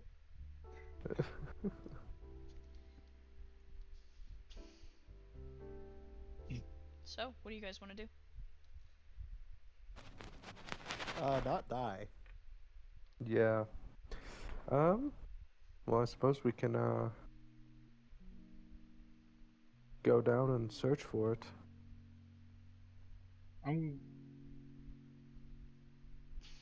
Are those? Is that like a lab bench sitting up there on the elevated platform lab area thing?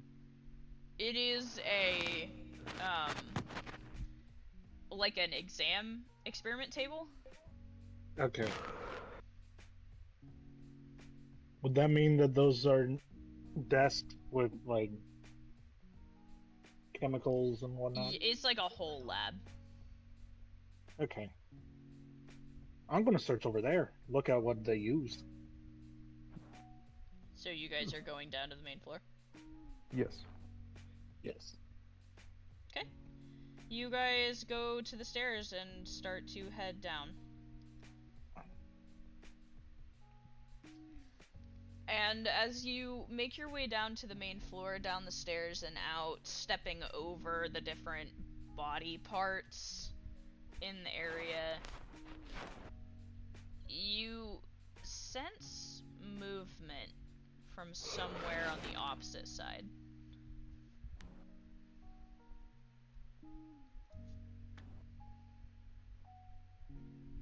You can't make out where it's coming from, but something is definitely moving around down here with you. Oh. Maze is gonna keep an eye. Anna, you are making your way towards the elevated area on the first floor, and you get up and you can see that Sure enough, it's a main exam table, almost centered in a theatrical sense. You can see there are areas where people have stood to watch whatever has gone on there, and there are bindings on the table that appear recently used.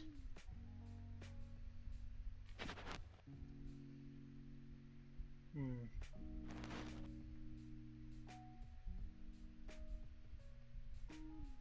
Pridwin, you already don't like this place. Mm-hmm. I mean, there's a fucking old-timey surgical theater in the middle. I not. You're having flashbacks to your doctorate school. Oh God, no! I can't go No. back. No.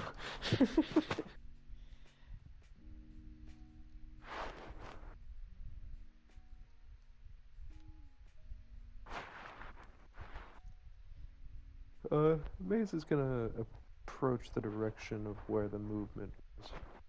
You start walking towards the edge and you see cells lining the walls.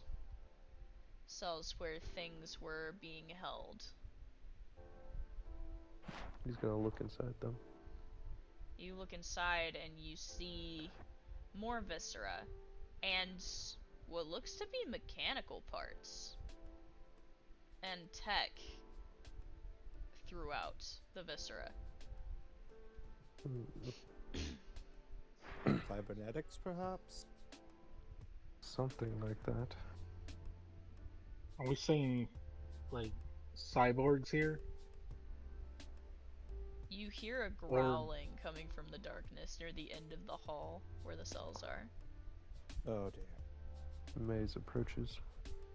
You start stepping forward, approaching, getting closer and closer. And then you see a figure stepping from the darkness, one foot emerging and then another, until a very large cat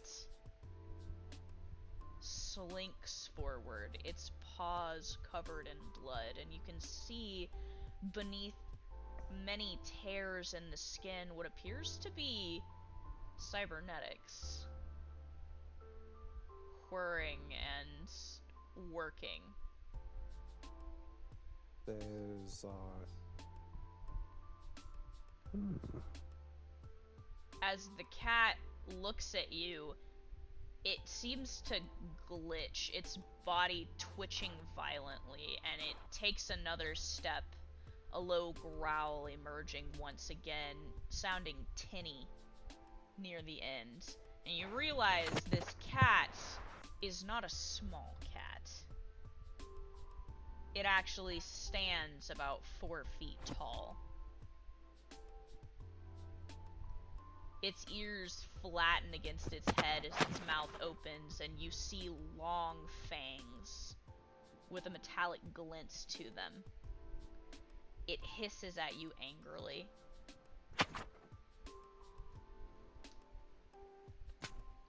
Do you all think that it's possible to not kill this thing? I can help restrain it. I don't doubt think any of that's- my paralysis works on this thing. Does paralysis work on mechanics? Katya says, looking at you. I could possibly cause it to these if I administer the right electrical pulse, but it's a wild animal, so I can grapple it.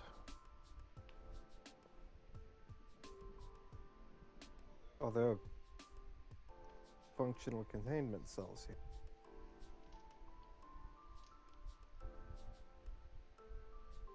He looks around for one. Roll.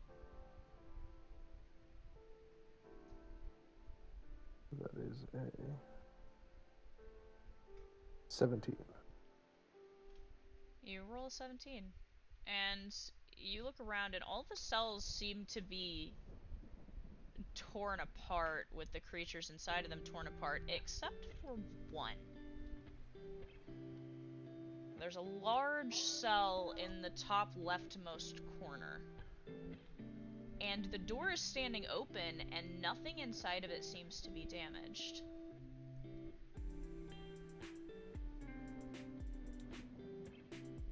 I think I spotted one that may be suitable.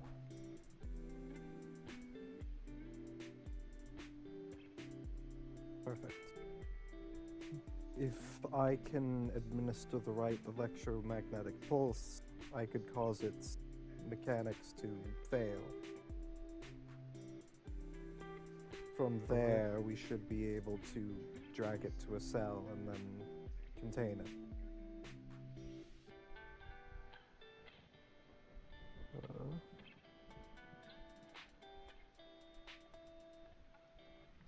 Would anybody else like to roll perception?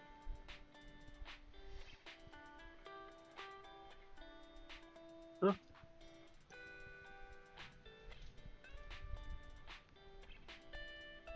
That's a 13.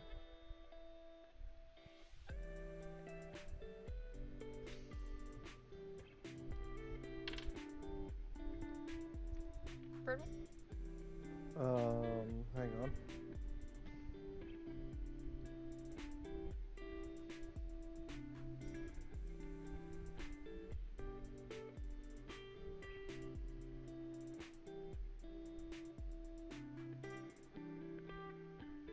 Ooh. 14?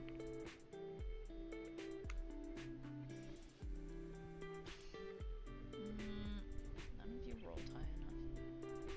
Damn. However, Minerva did. Minerva grabs your gauntlet to stop you, Pridwin, and she goes, "Do you hear that?" Fredwin's going to listen.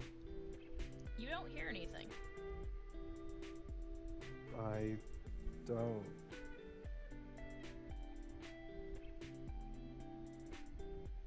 She looks around. I swear, I hear crying.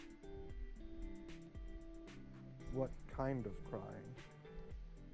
I don't know. I just hear crying coming from somewhere. She looks around. Everything in here looks dead. Is it human? Animal? It's human, I think.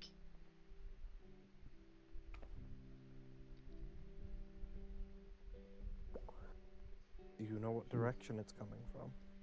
She glances toward the untouched cell.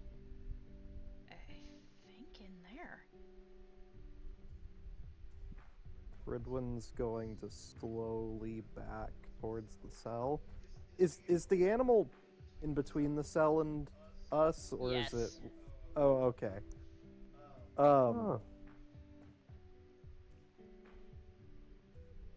I can grapple the beast if you can get into the cell and look. Let's just see if we can keep it from. With every step closer to the cell you get, the cat lowers further into a prowling, pouncing position. Fredwin's going to have his hands up, and he's moving very slowly. Even with your hands up and the slow movements, the cat is snarling and hissing at you. Unala, I'm not sure if it's gonna listen to me. It's not an astral.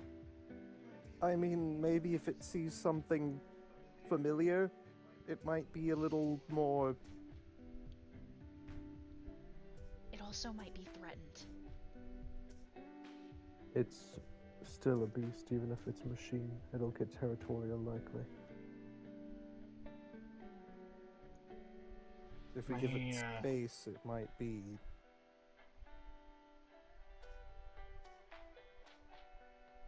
I'm not sure.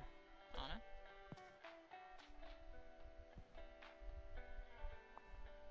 Can I, like, make something that isn't an arrow and just sort of toss, like, a light ball over to the cell? I'll allow it. So you're I'll do making that then. a ball of light and you're tossing it where? Over near the cell. I just want to be able to see what's inside the cell more clearly. You throw the light ball and the cat leaps into the air and bats it to the floor. And for just a moment you see its eyes widen in that cat way, its tail flicking as it bats at the little ball of light for a moment.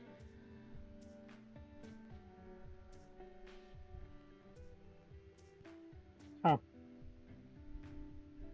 If we can make it clear we aren't here to fight, we might be able to soothe it enough. I think it's trying to protect whatever's behind that cell. Maze will put his hands out in front of him and kneel down to its level. The cat lowers itself again into a prowl and hisses. And he'll just stand there. How cats.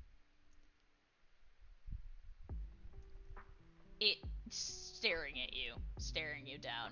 Katya murmurs under her breath, Anybody got a ribbon?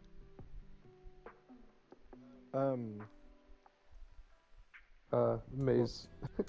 Maze does that. Bag. Oh, am I cutting out? a little bit. A little Oh, bit. here, one sec. Oh wait, okay, I think I'm good. Ribbon. Maze will pull a ribbon out of his. You pull a ribbon out of your bag and Katya slowly holds her hand out for it. He hands it to her.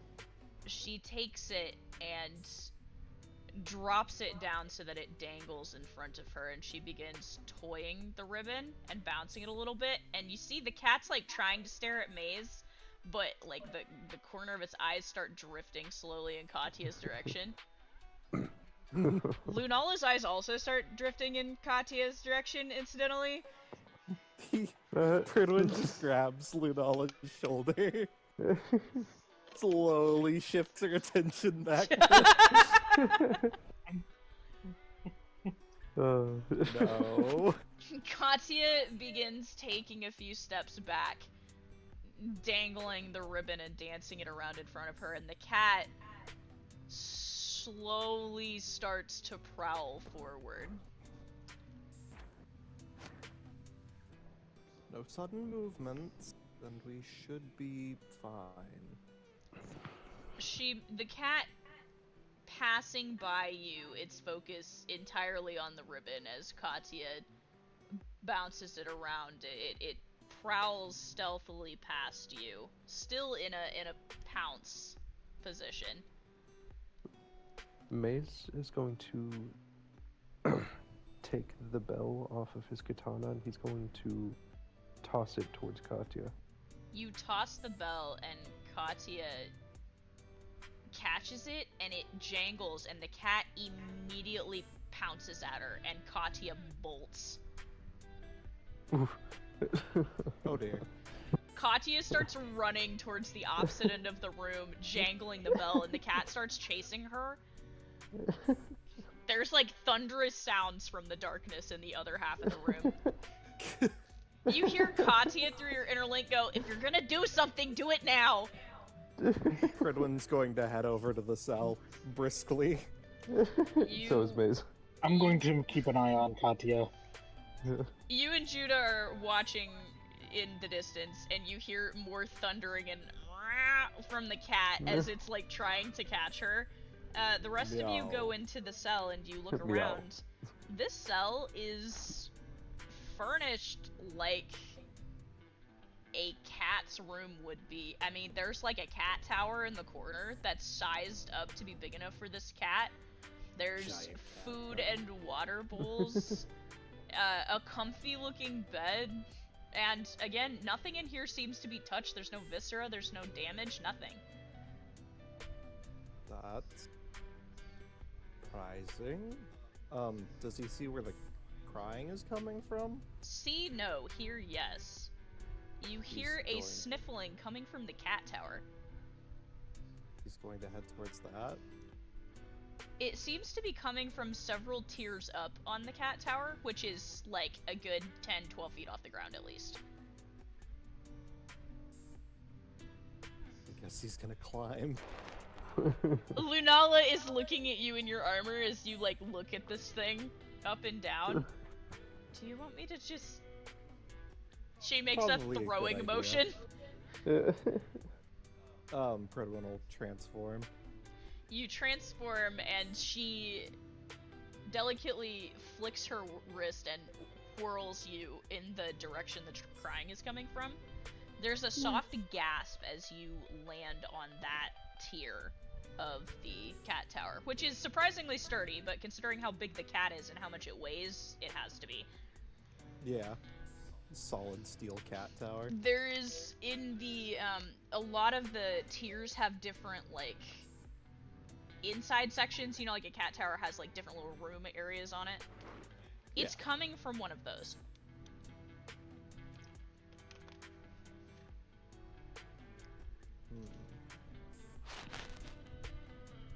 The crying gets deathly quiet after the gasp.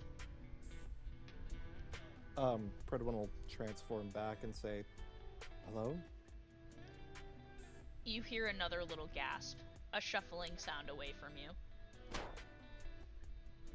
He's going to... So can he see where this person is, or is it dark? You see only an outline in the very back corner of this little room. He's gonna flick his light on. You flick your light on, and you see this. She can't be more than 7. She's wearing lab clothes. Several red ribbons tied around her, and she's sobbing.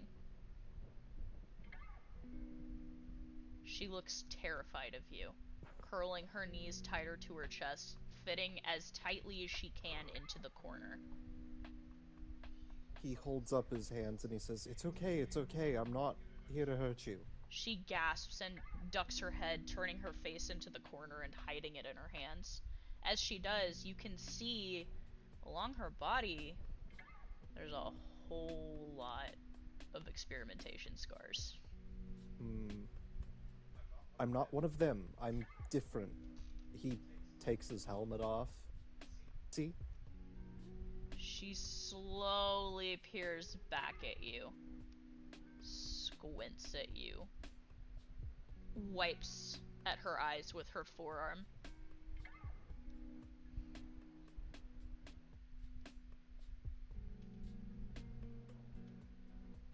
Not scientist? She whispers. No.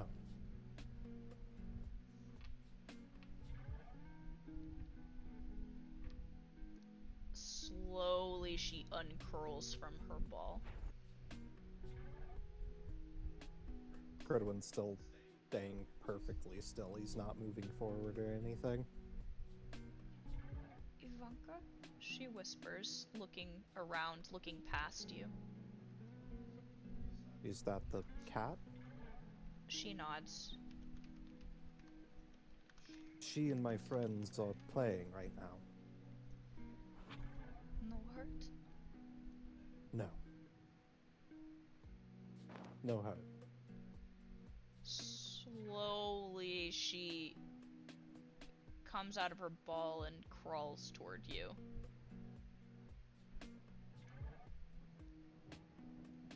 You can see as she does, she places a hand kind of on the edge of the wall to steady herself. She looks very frail.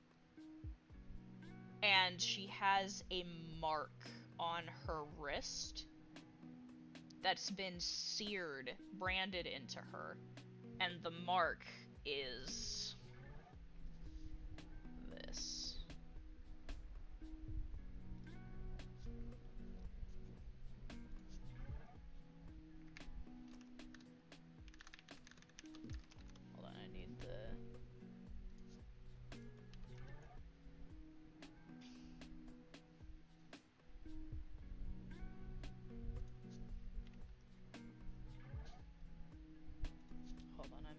bad with these.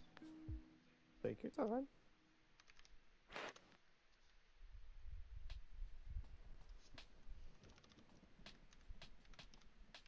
There you go.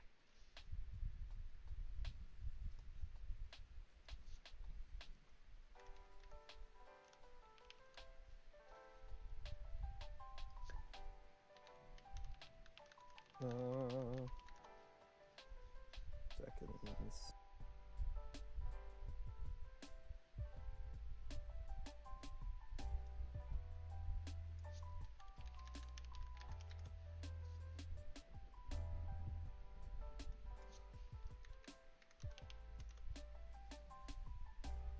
Are you hurt? She shakes her head no. Are you hungry? She nods vigorously. He will grab a ration from his bag and hold it out to her. She swipes it from you like a wild animal, skittering back into the darkness and tearing into it.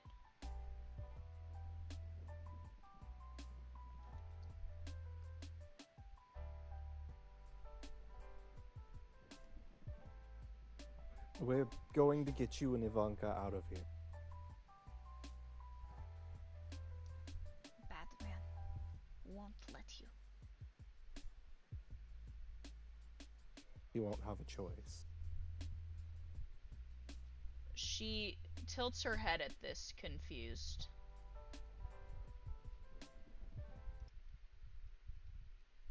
What's your name? She stares at you.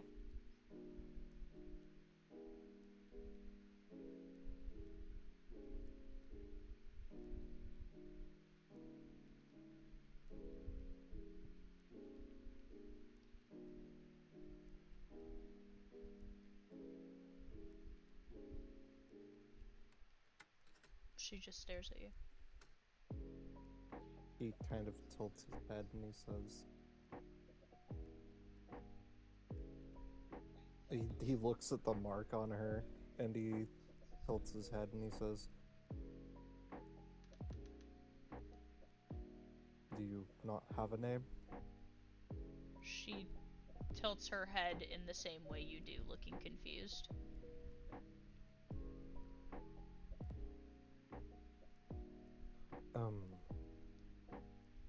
Do you not know what a name is? She still looks confused.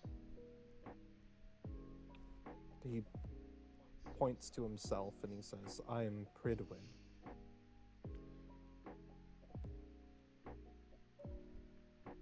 And he points to her and he says, do they call you 917? She nods.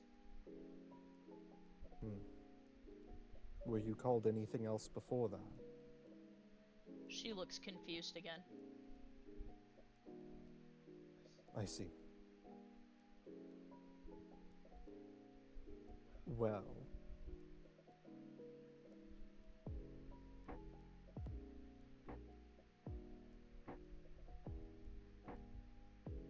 Is it okay if I just call you 9 for now? She still looks a little confused, but gives you a confused nod. Well, 9. I think we should probably try and get you out of here. She cautiously approaches the doorway, the little opening on it. Liam is standing down at the bottom with the rest of them, and he goes, "Are you alive up there?" We're alright. Well, good, because I think Katya's running out of steam out there. He's going to look over to 9 and say, we should probably show Ivanka that you're okay. She nods a little. Do you need help getting down? She shakes her head no, and she, with cat-like precision, pounces and scrambles her way down to the floor. Pridwin will hop down after her. She darts out into the darkness. Out of nowhere, a small child bursts past you.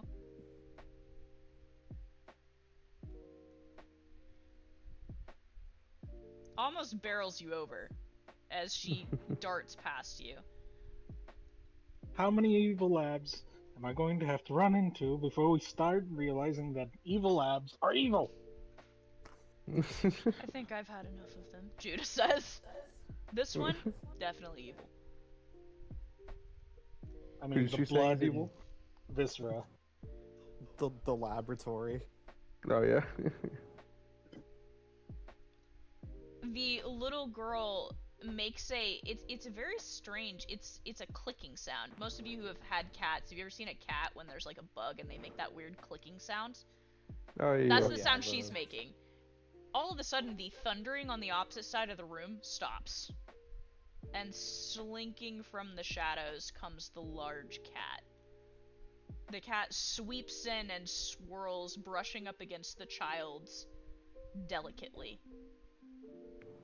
It licks at the child's hair once and then gazes at the rest of you suspiciously.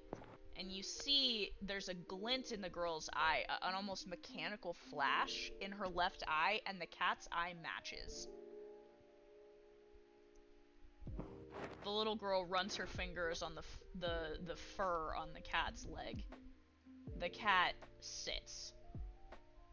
And as she puts her hand down, you see a flash of what appears to be metal in the girl's palm. Hmm. Hmm. They're linked somehow. That's what the experiment was. She, looking around the room, gets a scared look on her face, her eyes moving towards the kind of surgical theater area.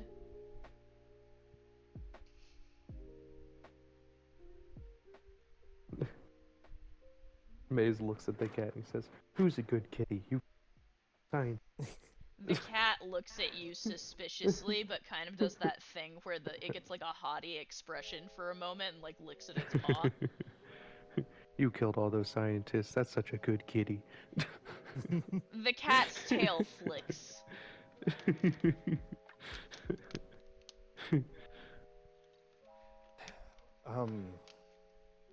This puts us in a bit of a predicament. We're not Oh. going to recontain them. Obviously. That's not it. I never. And they are not going to. Well, they're not going to let us out unless they think we did.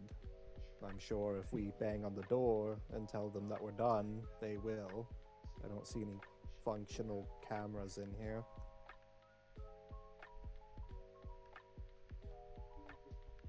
We I- say we contained it and proceed to bash the skulls of everyone who comes through. Well, I counted at least 20 of them, so that is my concern. We are going to have to fight our way out of here and then find Liam's dad. And at that point, talking is probably not going to be in the question. you want to Right. talk before we get into stabbing and blowing shit up, even though this is an evil lab. No, I just want us to all understand and formulate a plan as to Well, what's going to happen. There's no When way it we're comes- getting out of here without violence, is there? Liam whispers under his breath. Well, if there's one thing I know about scientists is that they do love to talk. I'm sure if he doesn't have a bunch of bodyguards between us and him, he will be more willing to share. I Just saw means a we're lot going of to them have in the to- hallways as we passed by, Lunala says to you. At least 20. How many of the individuals here appeared to be normal humans? Like, in terms of, like, fighting capacity? You're Or not did they all sure. seem to be like... Hmm. You didn't get a good look at the weapons that all of the people in the hallways were carrying. It's hard to say if the guards are going to be combat effective against us. I'm sure at least a good portion of them will be, considering the nature of these experiments, but who knows how many are here just to make sure that the people within remain in check. And a lot of those guards may be just keeping this place from prying eyes. And considering that they called a academy group in to contain this problem, I'm assuming that they don't have the manpower.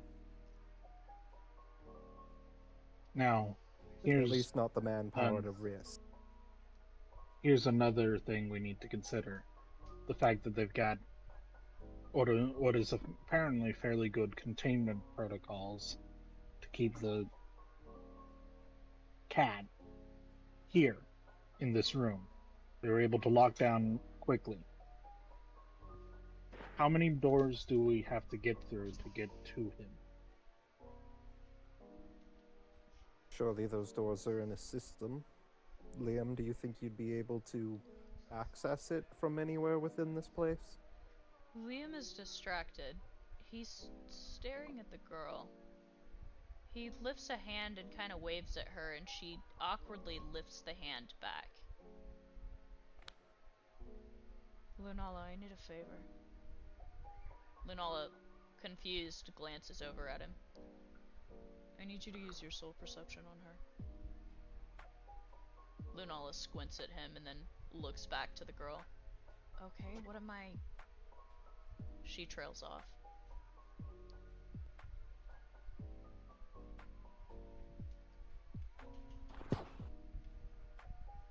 That doesn't make any sense. What doesn't make any sense? She nods to the girl. She's not alone in there. You mean there's another soul? She nods. Not a whole one, but a piece of one. Sort of like with our ring. It's sort of like that, yeah, but different in a way. What about the cat? The cat has a normal soul.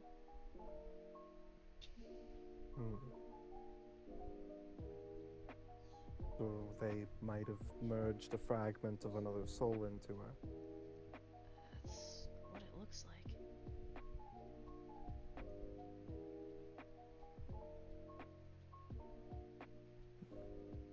How does the soul appear? The fragment. You're gonna have to be more specific. It's only a piece. It's hard to ascertain a painting from a tiny corner of it, you know?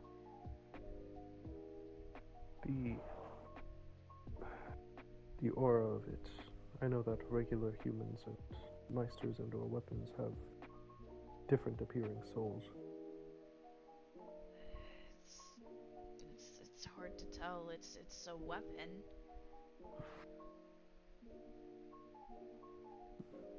And what of the girl's soul? How does it appear? She, I think, is one too. It's undeveloped, but it's hard to tell if it's just a human, or if it's gotta be a weapon of some sort or a meister. Lunala's squinting at her. I'm not very good at this. It's alright. I mean, if she's a weapon, then... well, weapons merging together isn't impossible. Although, incorporating a fragment is unusual. That's what my Hmm. father does, Liam says under his breath.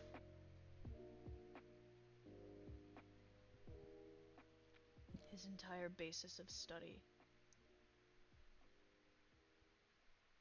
Studying fragments of demon weapons of the soul and their further applications. Like, Right. I'm wondering if they were trying to get this girl to artificially resonate with the beast. They seem to have a close bond.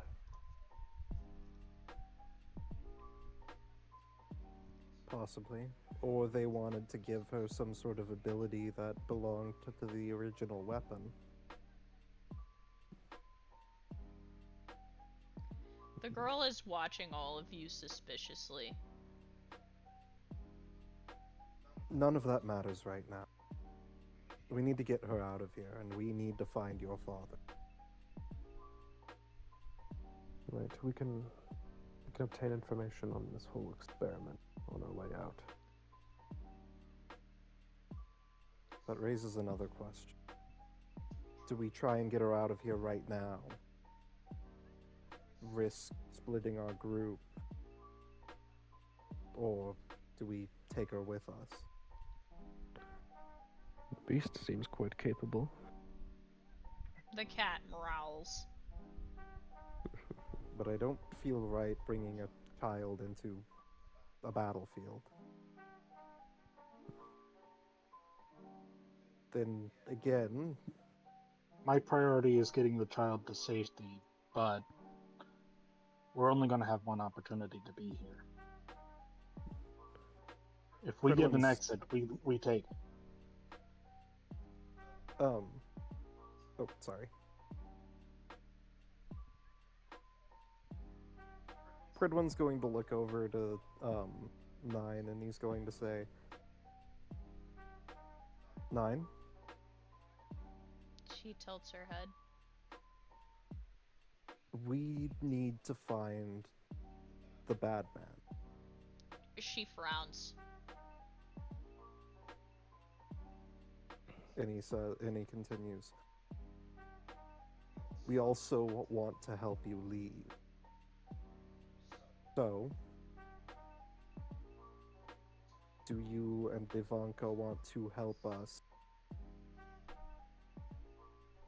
fight the bad man, or do you want to leave right now? She tilts her head. Leave? Leave. He gestures around and then points out, leave that too. Go outside. She tilts her head again. Outside? He nods. I don't think this child has ever seen the outside.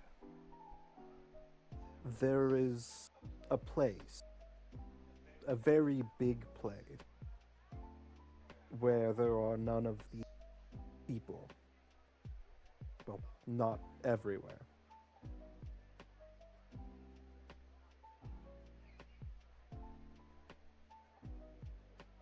We want to get you outside, away from the bad people. Outside, she says thoughtfully. Ivanka, come with? He nods. She strokes the cat's leg. She nods.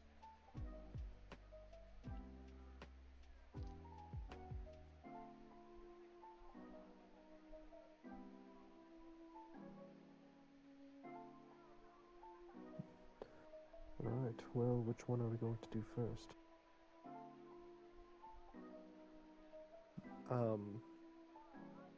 He says again, leave first or hurt bad people first? She looks around the room. Ivanka good at hurting bad people.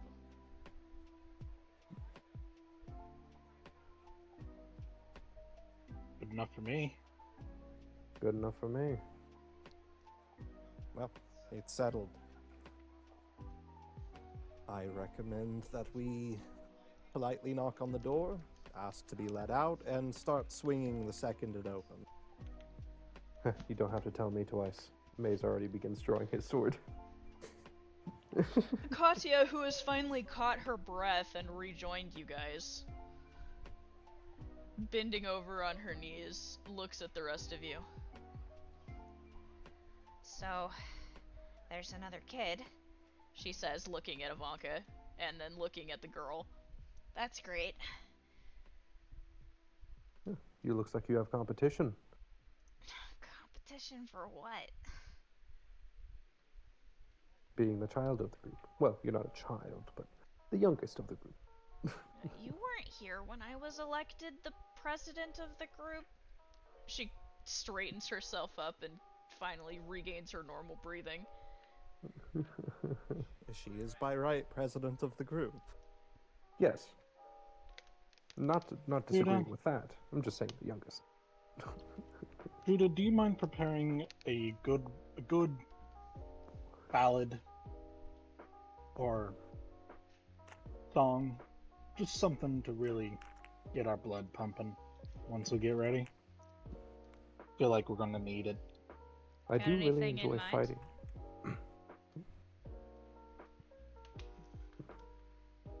I personally love combat. Of a violence. I'll see what I can do. Start playing Breaking the Law by Judas Priest.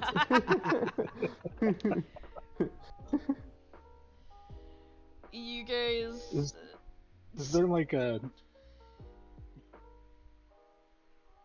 metal version of I Fought the Law? Yeah, I'm sure she can make that happen. Oh, you know what? I'm gonna play some of the Doom soundtrack. God. And here's where I'm gonna ask you guys, because we've been streaming for about 4 hours now, and I know we usually go late, but we went hella late last time. Do you guys want to split this into 2 with just us, and do a session next Tuesday with just us? I mean, if people need to go, then I'd be up for that. I could go a bit longer right now if everyone. I could. I'm also just very tired. That's fair. I'm running on 4 hours of sleep, but I can go longer. But that was my thought. Was I know pretty much none of us slept, so I'm like, maybe we should just call it here and split this into 2, and then our little group will meet back next Tuesday on our off week and finish it up. Sounds good. Because I know I can go longer, I just don't know how much longer we're gonna make it. Yeah. Considering this is gonna be a and this if we continue, this is gonna be a lot. Yeah. It's better to cut it while we've got a chance instead of like having to cut it mid combat or something. Alright, so I'm gonna call it here.